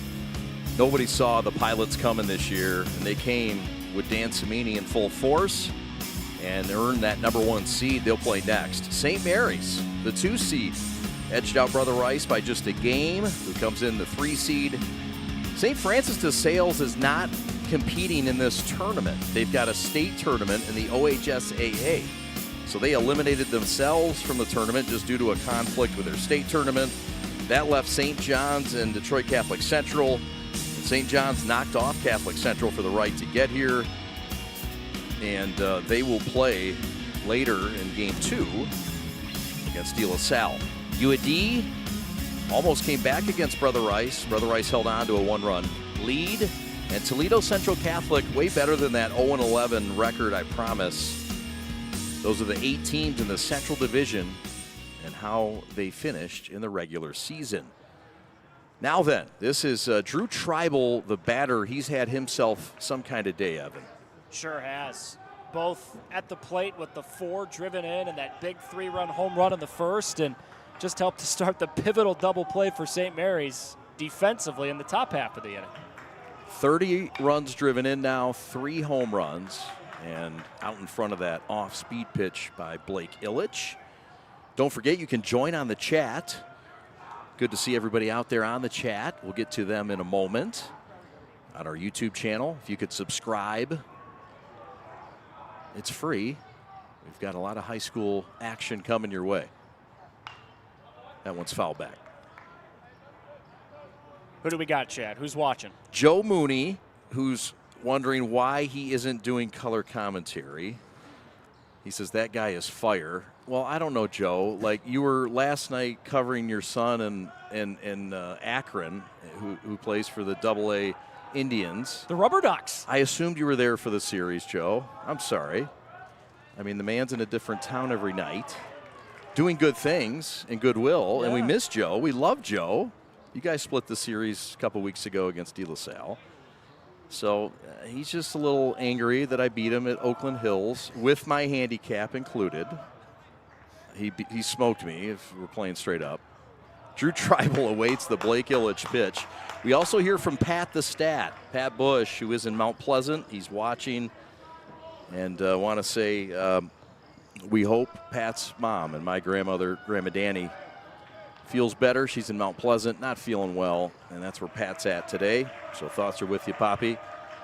We missed the stat man. Swing and a miss. Blake Illich with a dark, dirty one in the dirt, and he strikes out the hottest eaglet, Drew Tribal. Blake's going to feel great about that, just with the way that Tribal has held his own against Blake today, obviously with the home run and that RBI ground out in the third. Illich just showed you the signs today of why so many think that there is a very bright future for this right-hander. Yes, sir. Swing and a miss. This is Wyatt Borby, the left fielder. Also want to shout out Dylan Kark, the former Eaglet and Spartan, saying, where's that Joe Mooney guy? Well, Dylan, he's probably who knows where. Allegedly, we thought he was at Akron. He's back home in his castle in Oakland Township. Strike 3, he's out. Nate Bauman is out, and here's that Illich pitch. He's battled back nicely. Nice frame job there, too, by Katke. Been very impressed watching Broder behind the plate today. Worked very well defensively. So thank you, Dylan. We appreciate it. Zeke's plays also in the house as Illich is getting sleepy. I don't know what that means, but thank you for writing in and watching. Iggy is in the house. Ryan Ignashik, my former teammate at St. Mary's, he says, remember playing in these grounds with Chad Bush 25 years ago. Go Eaglets. Indeed, I did have the great experience of playing at Tiger Stadium. 4 straight years in high school for the Catholic League title. Iggy was a part of one of those, and darn good teammate. The Ignashik, and his son Colin Ignashik is a relief pitcher for St. Mary's, and he is headed to Davenport. He's had an outstanding season. We probably will see him at some point today. Also want to shout out Emilio Jarbo, who says go Rice. And Mike Buska, the pride of Indiana. Says, we know how to play some baseball here in Indiana. Fly ball right field. Vandermeed makes the catch. Side retired. We thank Mike Buska, Minion trainer, and Declan Mott for writing in. Nothing across. Eaglets by 1. Let's go to the 6th. In today's ever-changing mortgage lending world, the importance of true professionals has never been greater. At Success Mortgage Partners, we want you to have the experience of a lifetime. Founded and owned by Catholic League alumni, our family-centered business keeps your interest at heart as we help you navigate this turbulent market with ease. If you or a family member has a mortgage need, please call me, Owen Lee, at 734-822-9792. What rhymes with great? Participate. Where does greatness start? Here, in the classroom. On the diamond. In the pool. On the field. Where will your greatness take you? To better grades. To more friends. Yeah! Be great. Participate!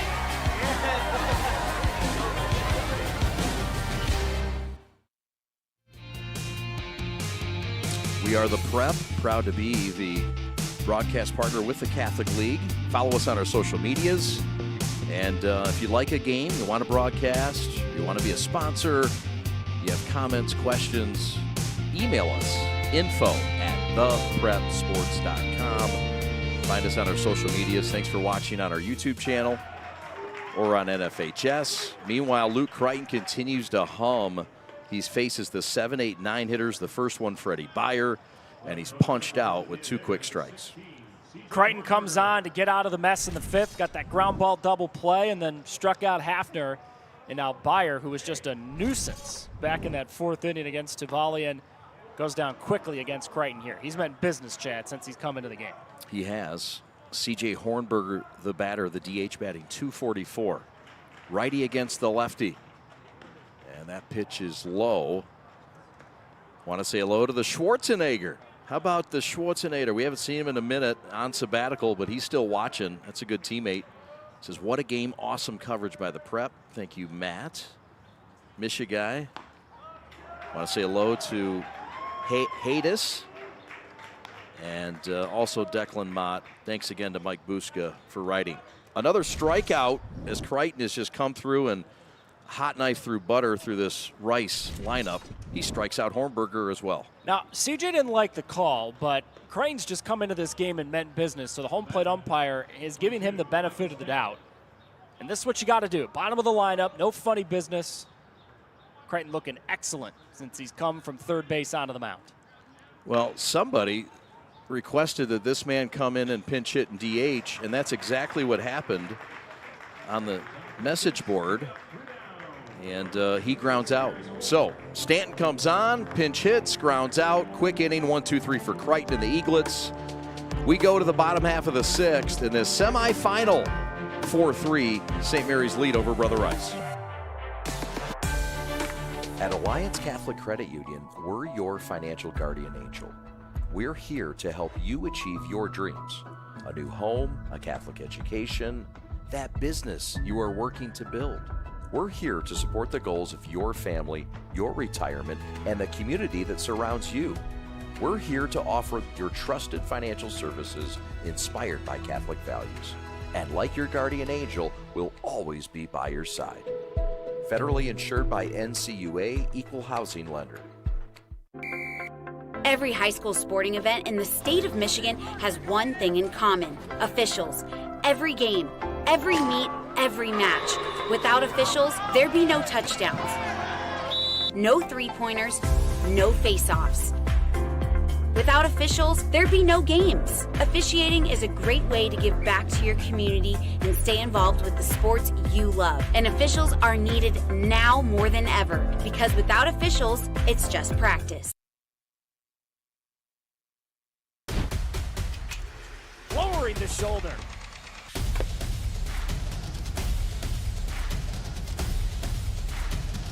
Swing and a miss. McGinley scores!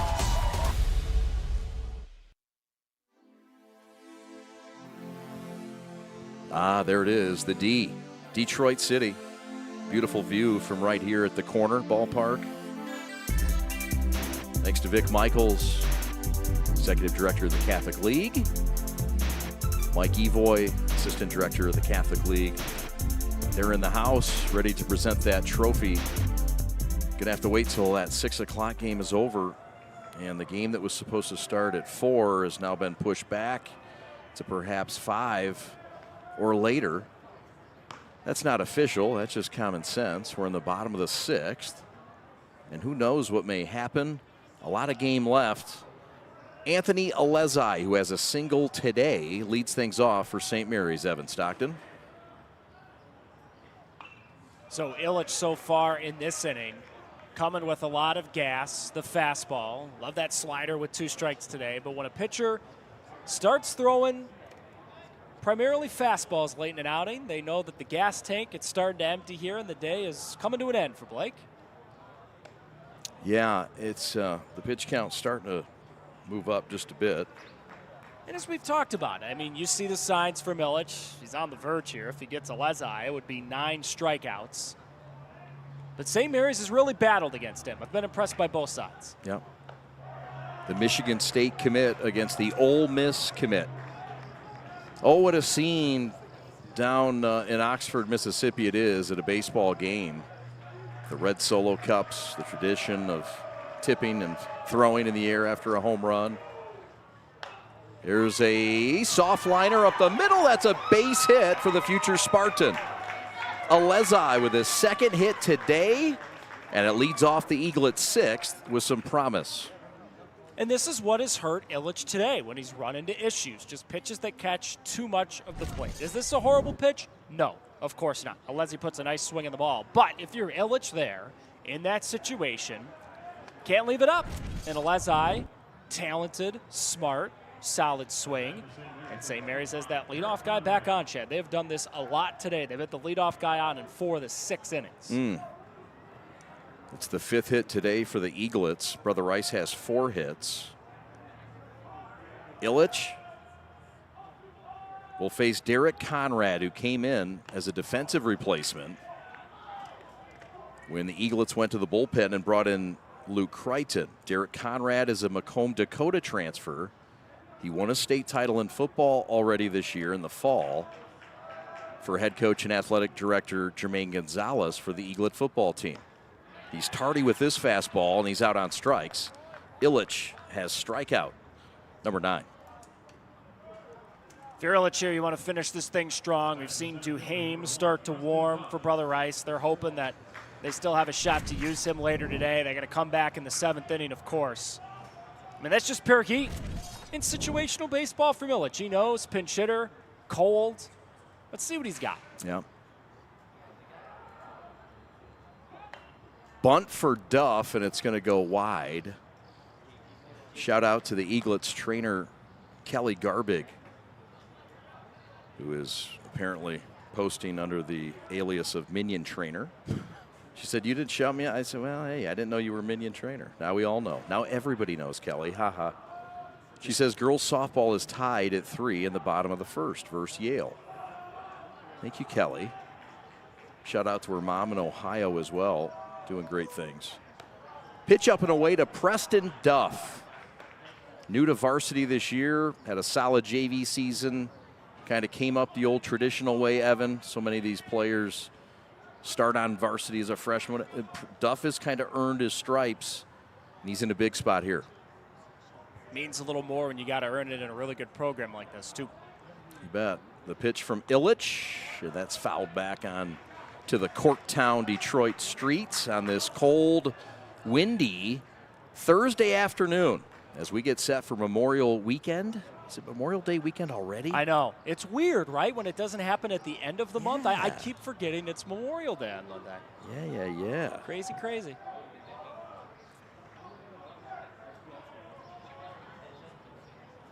Pitch to Duff, the 9-hitter, and it's up and away.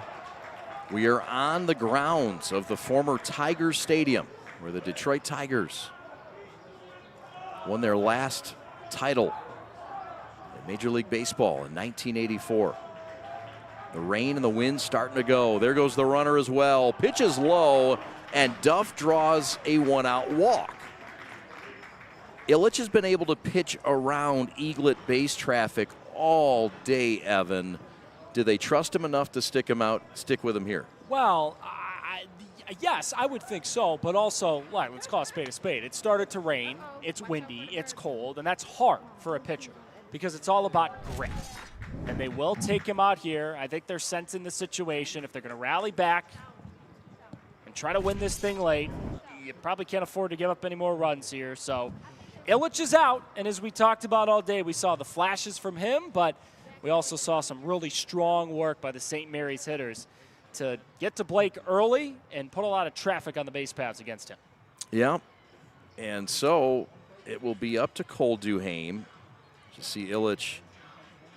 As you mentioned, the start was solid. He will be responsible for the runners at first and second.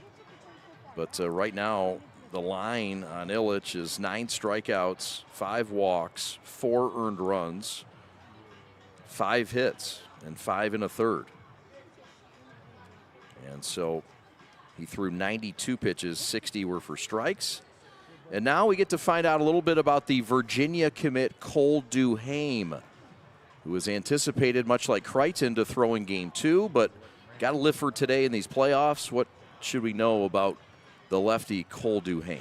So when we saw him on the prep back at the end of April, when he struck out 16 against De La Salle, his best pitch was that 12-6 curveball. That thing was outstanding. But kind of like Ilitch, what he wanted to do with the slider, you got to put yourself in a position to throw that breaking ball. And if you're here for Duhame, it's tricky because you come in with 2 on and 1 out. If you're Cole, you'd love to pitch in a clean scenario, but you don't have that option. And oh, by the way, you got to do it against the top of the lineup. So if I'm Duhame, I just got to go in there and go, look, whatever happens, happens. I got to trust my stuff, let it rip.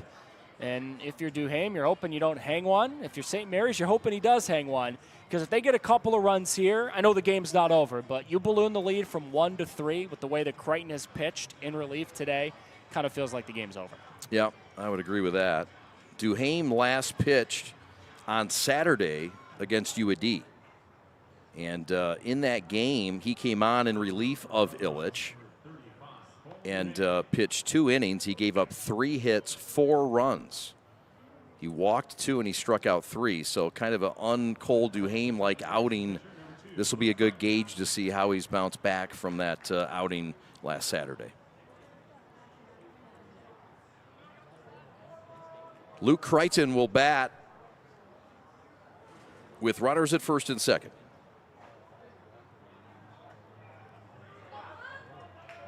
The runner at second. The runner at first is Duff. The runner at second is the courtesy runner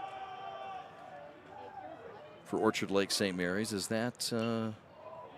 It was Shubnell who ran earlier, yeah. I think it's Shubnell again. The first pitch is fouled back. Yeah, that's still Duff at first, and yeah, it looks like Shubnell at second, Chad. Thank you, sir. You're welcome. Both guys run well. Luke Crichton, the batter, the Indiana commit. Grounds one sharply just wide of the bag at third. And we'll do it again. Interesting to see what Duhame threw there pitch-wise, though. In a 2-strike count, he goes with the fastball. Got to be careful with the breaking ball, right? You're fresh into the game. You don't quite know if you have it dialed in yet. And you got those runners on first and second. But Kadke's been really, really good defensively behind home today, so would not be stunned here if Duhame goes to the breaking ball in this 2-strike count. Right on. Luke Crichton played on the basketball team under Todd Covert. Was a part of the state championship contending run. But right now it's baseball. Swing and a miss at a breaking ball in front. And Kadke will get Crichton out of the way. A little bit of contact after the pitch, but 2 are out. Runners stay put. Huge strikeout for Duhame in his first effort. Yeah, there's that breaking ball we were talking about. wave and a miss. It's so hard as a hitter because it looks like that thing's just going to sit on a tee for you, and then it drops like a magic trick. It's special. Nate Bauman is the final hope for the Eaglets, trying to add on here in the 6th. Up by 1. It was Brother Rice who won this title last year, 3-0 over St. Mary's. But it was Orchard Lake who had a 4-year run starting in 2019 to 2023 of winning the Catholic League Championship. But these two teams have combined for 10 of the last 11. Fitting they're playing here today in the semis. Outside corner strike called from the Virginia commit, Cole Duhame. If I'm Duhame here, I'm not even messing around with a breaking ball. I'm going right at him. Bauman's been a good defensive 2-strike swing hitter in the game. So I'm putting that fastball on the inside part of the plate. 0 for 1 today with 2 walks and a strikeout for Bauman. And that's the breaking ball that's fouled back. That's not what you asked for. No, but it does kind of feel like they're setting up the fastball there. So now they're going to try to get Bauman thinking, okay, 2-strike breaking ball. I think they go fastball here. I could be wrong. I was just wrong, and I'll be wrong again. But it did feel like they threw the breaking ball to set up fastball here. Yep. I was surprised as you were. It is set up indeed, and it's set up low. And the count moves to 2-2. And Duhame's got to be careful here, too, because you got Brustevich on deck. They obviously don't want to pitch to anyone bases loaded, but he's a good hitter at the plate. So this is the pitch for Duhame. You got to get Bauman right here and now. Runners edge off. Runners go. And the pitch is grounded just wide and foul. Duhame has gaudy numbers on the year, 4-1. 35th inning pitched, 53 strikeouts, and a 2.48 ERA. Numbers are a bit up from last year, Evan, but doesn't necessarily mean he's regressed. Perhaps trying other things, but he's still one of the best pitchers in the state of Michigan. There go the runners, and let's try it again. Why not? Runners are stretched out by now. I'm telling you, man, Nate Bauman's been really good yeah, he's been at a the tough plate out today. I know he's 0 for 1, and he's got the strikeout, but both walks came when he just kept fouling off pitches from Illich and fouling off pitches from Illich. And he's doing the same thing here. If you're Duhame on the mound, you're thinking, what do I need to throw to get this guy out? Right. Shubnell off at second. Duff off at first, and that is a walk. So Duhame loses the battle to Bauman, and that brings up the ever-dangerous, the Notre Dame commit, Hudson Brustevich. Chad, this is the same spot he was in the 4th, right? St. Mary's up by a run. You got the bases loaded with 2 outs, and he flew out weakly to right, and Illich evacuated the jam. Same exact thing here. Bases loaded, 2 out. You get a knock here, you get a couple of runs, and with Crichton on the mound, you feel like you're on easy street. You know, as a broadcaster, you don't want to be, too hyperbolic. You don't want to over-exaggerate things, but the game kind of comes down to this at-bat. I would agree with that. So these two teams first met in Troy at Brother Rice's home park, the Warrior Complex, on the 29th of April, and Brother Rice won that series in that day. They beat St. Mary's twice, 6-2 and then 3-1. The Eaglets, though, would come back on May the 3rd and would take on Brother Rice and knock them off and sweep them back and return the trick. 11-6 in game 1 and 4-3 in game 2. So everything's even, everything's tight. These two teams are very close in being ranked overall. The number 2 seed in the Catholic League for St. Mary's and the number 3 seed for Brother Rice. And right now a 4-3 game, Evan. And a big spot for Hudson Brustevich, the Notre Dame commit. He's also the number 3 starter on this team and a guy that we could see start game 2. Bases loaded. I love Duhame going at him there. We're not messing around. I am not scared of you. And oh, by the way, this is lefty on left, so it's an advantageous matchup. Love that start to the AB if you're Duhame. Yep. Shubnell at third, Duff at second, Bauman at first. Bristevich the batter, the 3-hitter. Fly ball right field.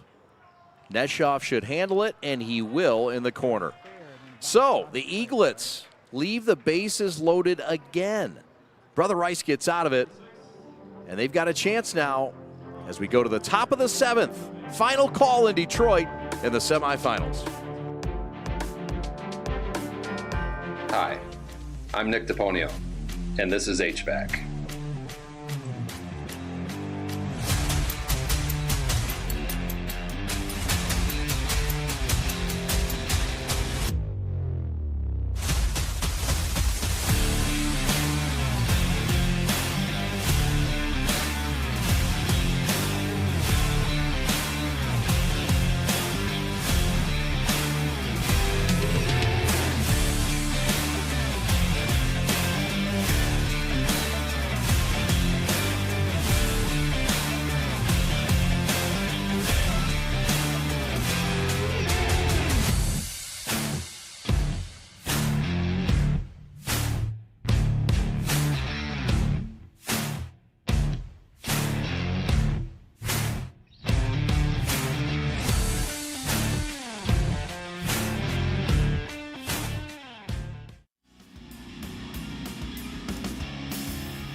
Want to thank our friends at American Coney Island for supporting us today and always. But today with the crew food, you as well can get a Coney Island, send it out to a loved one.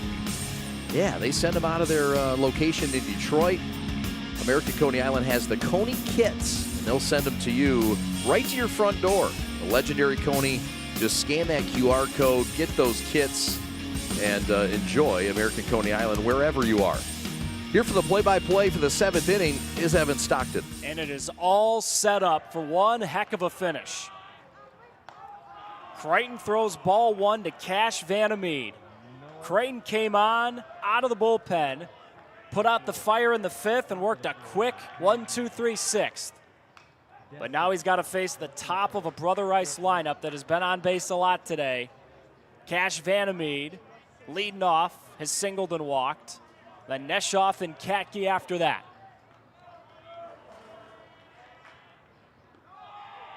Neshoff, the guy on deck, doesn't have a hit, but he scored a run, stolen a base, been on a couple of times. And then Katke after that has walked, scored a run, driven in a run, singled, and stole a base. Creighton's going to have to earn this one in the top of the 7th. Little bit low. Vandermeed walks to start the 7th. That was close, and this is the way Brother Rice wanted to start things. Get a guy on, and why not do it with Cash Vandermeed? And yep, it was just a bit too low, and that is ball 4. So, yeah, a big at bat now for Neshoff, the freshman. Any thought to put Vandermeed in motion here as he planted it first? I think it is a thought. Neshoff handles the bat well. I think there is a good chance of it. And certainly Cash runs well enough to send him. They do throw over. Creighton thinking about it. Brother Rice does have multiple stolen bases in this game. Cash with 20 stolen bases on the year, second only to Neshoff. So, yeah, I mean, I think he's a guy that you think about moving here.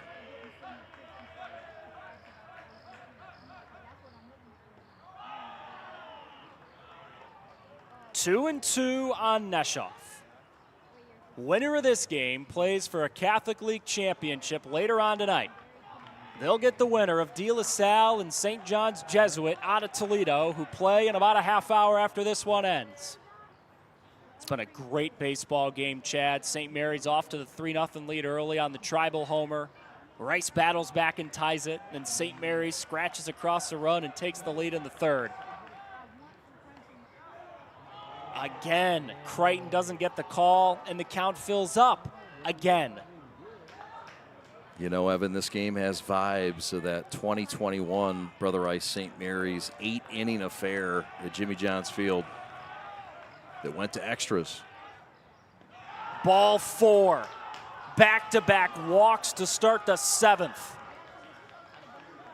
There is activity in the St. Mary's bullpen, and it looks like they've got the left-hander Anthony Abella up. And, yeah, I mean, coach isn't coming out. This is on Crichton, a guy that handles pressure very well. But, yeah, back-to-back walks against this dangerous lineup. Not something we're used to seeing from Crichton, who just doesn't walk guys very often. But credit Brother Rice for not being impatient in these times. I mean, it takes a disciplined, smart team to be able to face an at-bat like they have, with a lot of poise and patience and drawing walks. What's being said here in this conference on the mound?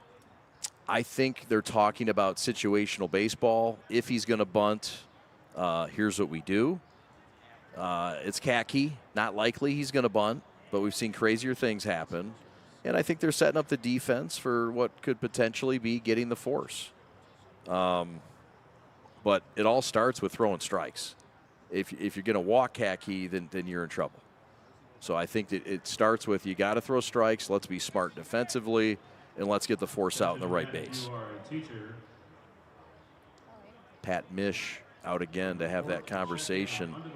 But Abella in that bullpen is getting ready, and he's a guy they trust out of the pen.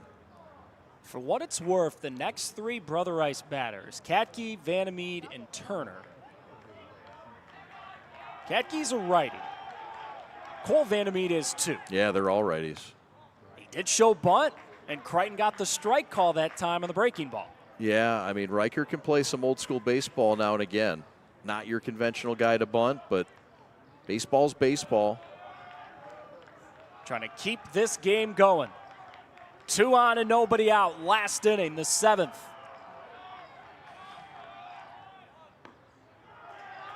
No call. Alezai can't believe it. Wow.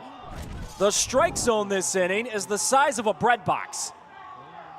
That's a fastball on the outside corner, and I don't know why that was not called a strike. But you got to move on if you're Crichton and the Eaglets, and be sharp here. Can't miss with this kid, Katke.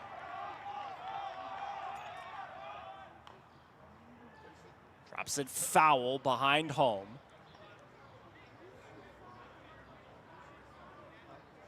Although you start on that 1-1 count, you can bunt it foul with the 2 strikes. Yeah.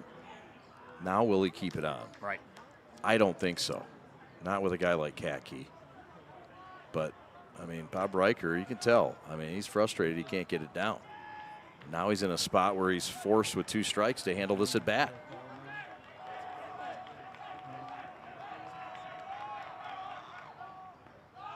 Low yet again. Crichton has gotten ahead on Vandermeed and Neshoff, but come back and walked both of them. Cole Vandermeed on deck, but right now it's all on 25 and black and white Broder Katke. Can he flip the script of this Catholic League semi? Ground ball, base hit center field. Vandermeed running around third. Throw to the plate is high. Off to third, and a tie game in the 7th. How about it, a big-time hit for Broder Katke. This guy is a prime-time player. And then Preston Duff throws it all the way through. And it allows Neshoff to get to third base. This is a big mistake. Neshoff now on third base, but credit Katke with a hit. And St. Mary's in all kinds of trouble here. And they're going to go back to the bullpen and make a change and bring in Abella. We'll let you know about him when we come on back. What a ball game between 2 of the best in Michigan. Brother Rice and St. Mary's going back and forth. It's not the title game, but it kind of feels like it. We are the MHSAA, a collection of 750 high schools and 750 middle schools, from Temperance to Copper Harbor, from New Buffalo to Alpena. Each year, more than 250,000 students play one of our 28 sports. More than 1.5 million fans attend our postseason games. There are 30,000 coaches and 8,000 officials, not to mention all of the volunteers. The MHSAA believes in the 4 S's. School sports should be safe and kept in the appropriate scope. We believe nothing beats great sportsmanship, and that scholarship in the classroom is more important than excellence on the field or court. Most of all, we believe school sports should be fun. So come out and join us at a game. Support your school, support your community, and come see what the excitement is all about. Lowering the shoulder.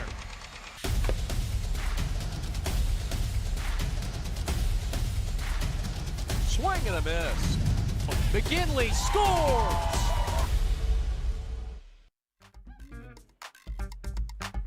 Brother Rice has tied it. Walk, RBI single to start the 7th. Have made it 4-4. Put runners on first and third and nobody out. And Anthony Abella, the left-hander, onto the scene for St. Mary's. Whatever magic trick he's got to find it here, Chad, because this is the situation that no pitcher really likes stepping into. No, he last came in to a game against Rochester Adams in a game that we broadcasted on the prep. St. Mary's 8-7 win over Adams. He went 3 1/3. He gave up 3 hits and 2 runs, but struck out 7 and walked 1, and he helped get the win for the Eaglets on that day. That Brother Rice dugout going nuts. They want another shot to make noise. And what would be just a resilient comeback win.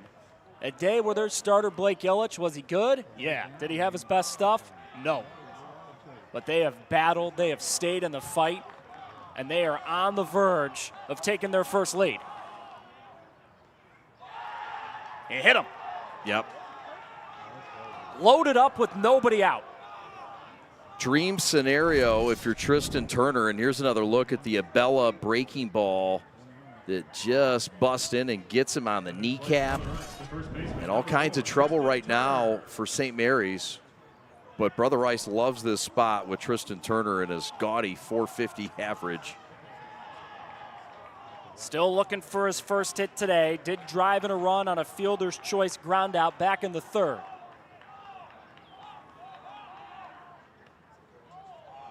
Abella gets ahead. Strike called on a pitch that's been called a ball earlier in the inning. Yeah. Eaglets have brought the infield in.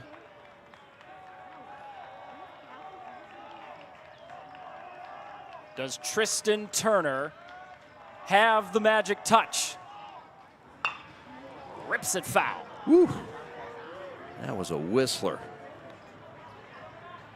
I mean, that thing scooted. Young man played on varsity last year, understands this culture, understands how to play. And boy, has he shown out this year, getting full-time experience with a graduation of 10 seniors last year for Brother Rice. Very young team. Program that's won 14 Catholic League titles. Program that came a run away from winning another state title last year. Biggest pitch of the game. In the air, left center field. Borby is under it. Neshoff's tagging at 3rd. The speedy freshman scores! A bad throw all the way to the backstop. They'll keep Katke at 2nd and Vanamede at 1st. But the most important thing, sac fly RBI Turner. Neshoff scores. Rice in front for the first time today. Huge piece of batting for Turner to get it to the outfield.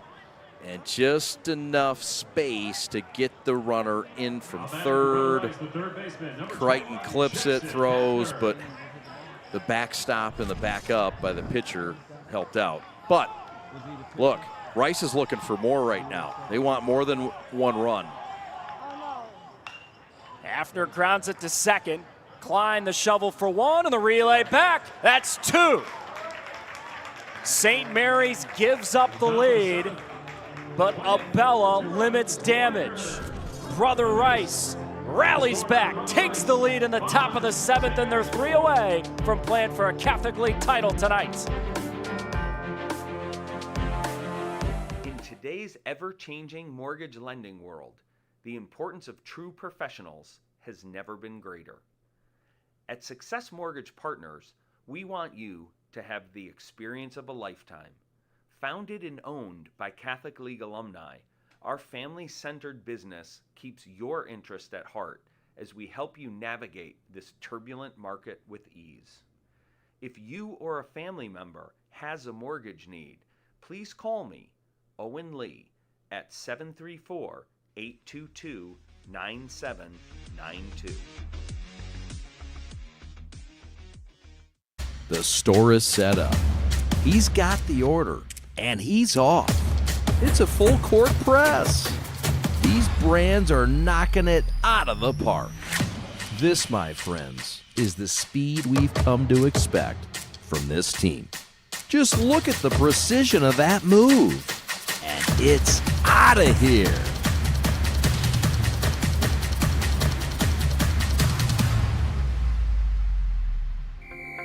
Every high school sporting event in the state of Michigan has one thing in common: officials. Every game, every meet, every match. Without officials, there'd be no touchdowns, no three-pointers, no face-offs. Without officials, there'd be no games. Officiating is a great way to give back to your community and stay involved with the sports you love. And officials are needed now more than ever, because without officials, it's just practice.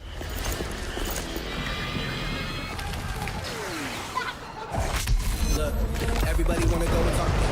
At the same time, gotta walk. Better yet, run, go, hit a lick, give me up with my homies, and we do it all again.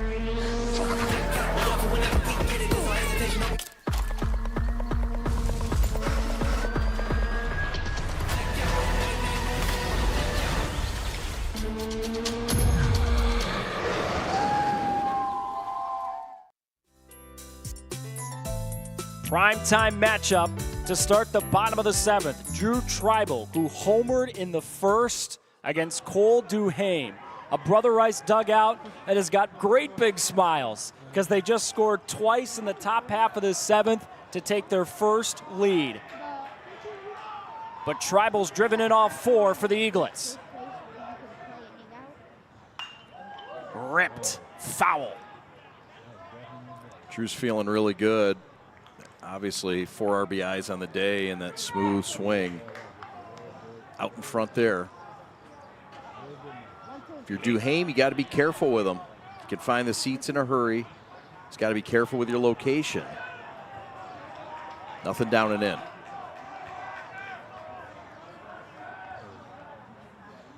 Blew it by him. High cheese, strike 3. Tied him up. And this is a money pitch by Duhame, lefty on lefty. Different look to the hottest Eaglet, and tough to get that one up and in for anybody, especially a guy who can touch 90.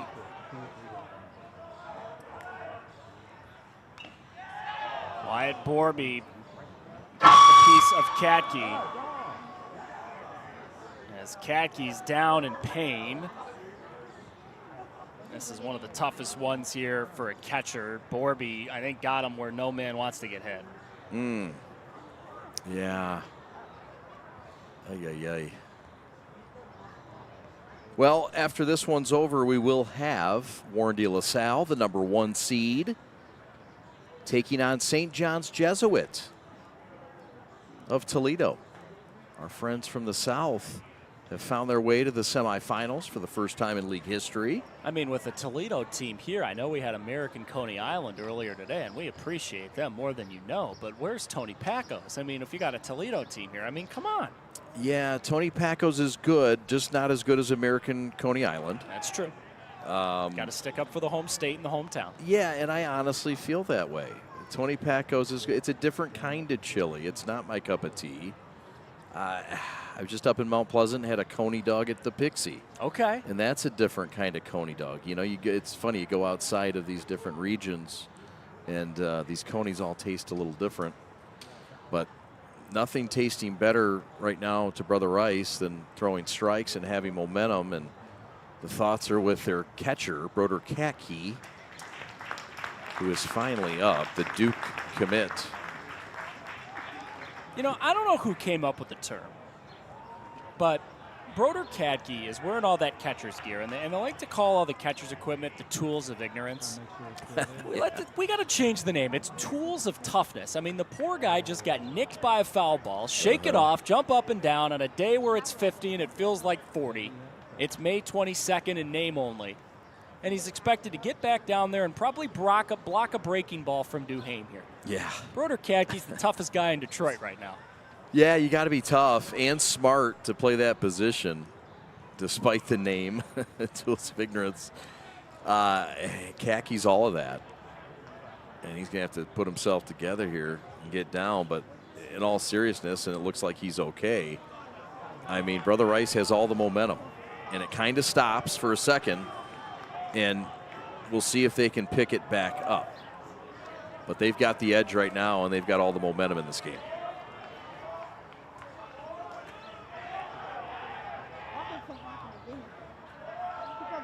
One, two. Wyatt Borby's had a tough day at the plate. He struck out 4 times, all 3 times against Illich. Brother Rice starter, by his standards, struggled, but he still struck out 9 and 5 1/3. And now it's on Cole Duhame. He tempted him with a breaking ball, and Borby wouldn't bite that cheese. No. I want to also say hello to some viewers as well watching. Detroit Don shouting out Osborne for their Gold Division championship. Thank you, Don. Wave and a miss. Pulled the string, and Rice isn't out away. Cole Duhame doing what he does best. He's been on point today. This is the dark one. That's that 12-6 curveball that's really tough to hit. And he's earned this team's chance to close it out here and come from behind fashion. Carter Klein hits it to second. The throw on to first, and Brother Rice rallies back, scores twice in the 7th, down to their last 3 outs, and they'll play for a Catholic League championship in Corktown later tonight. What a comeback, down 3-0 to start the game in the first after the 3-run shot, and the answer back in the third with 3 of their own. And I really felt the turning point of this game was St. Mary's leaving the bases stranded, loaded multiple times, but especially that last time. Credit to Brother Rice for advancing and getting to the championship game at 6. We're back to wrap up this one and start getting you ready for De La Salle and St. John's Jesuit after this. First, life gives us many. From buying your first car or first home to starting a business, Alliance Catholic Credit Union is here for you every step of the way. From checking and savings accounts and youth accounts to auto loans, mortgages, business needs, and financial planning. A full-service financial institution with over 70 years of experience. We're committed to serving your firsts, seconds, 50ths, and every day in between. Alliance Catholic Credit Union. Federally insured by the NCUA, Equal Housing Lender. The store is set up. He's got the order, and he's off. It's a full court press. These brands are knocking it out of the park. This, my friends, is the speed we've come to expect from this team. Just look at the precision of that move. And it's out of here.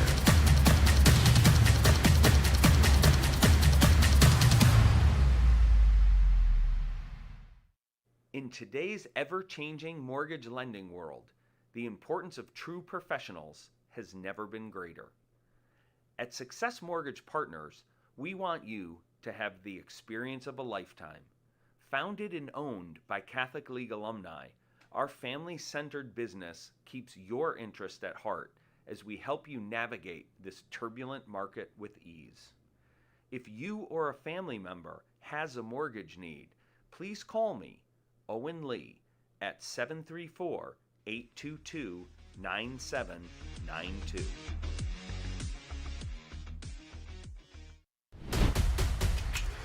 Lowering the shoulder.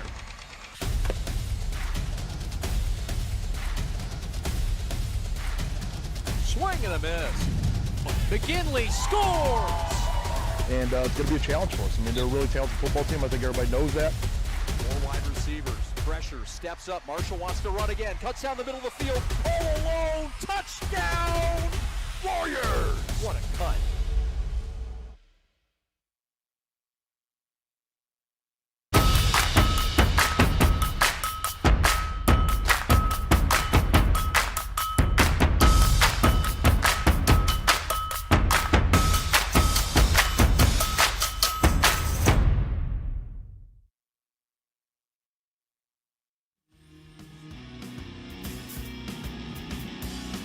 What a comeback win for Brother Rice. Broder Katke, your G of the game. He drives in the game-tying run with an RBI single in the 7th.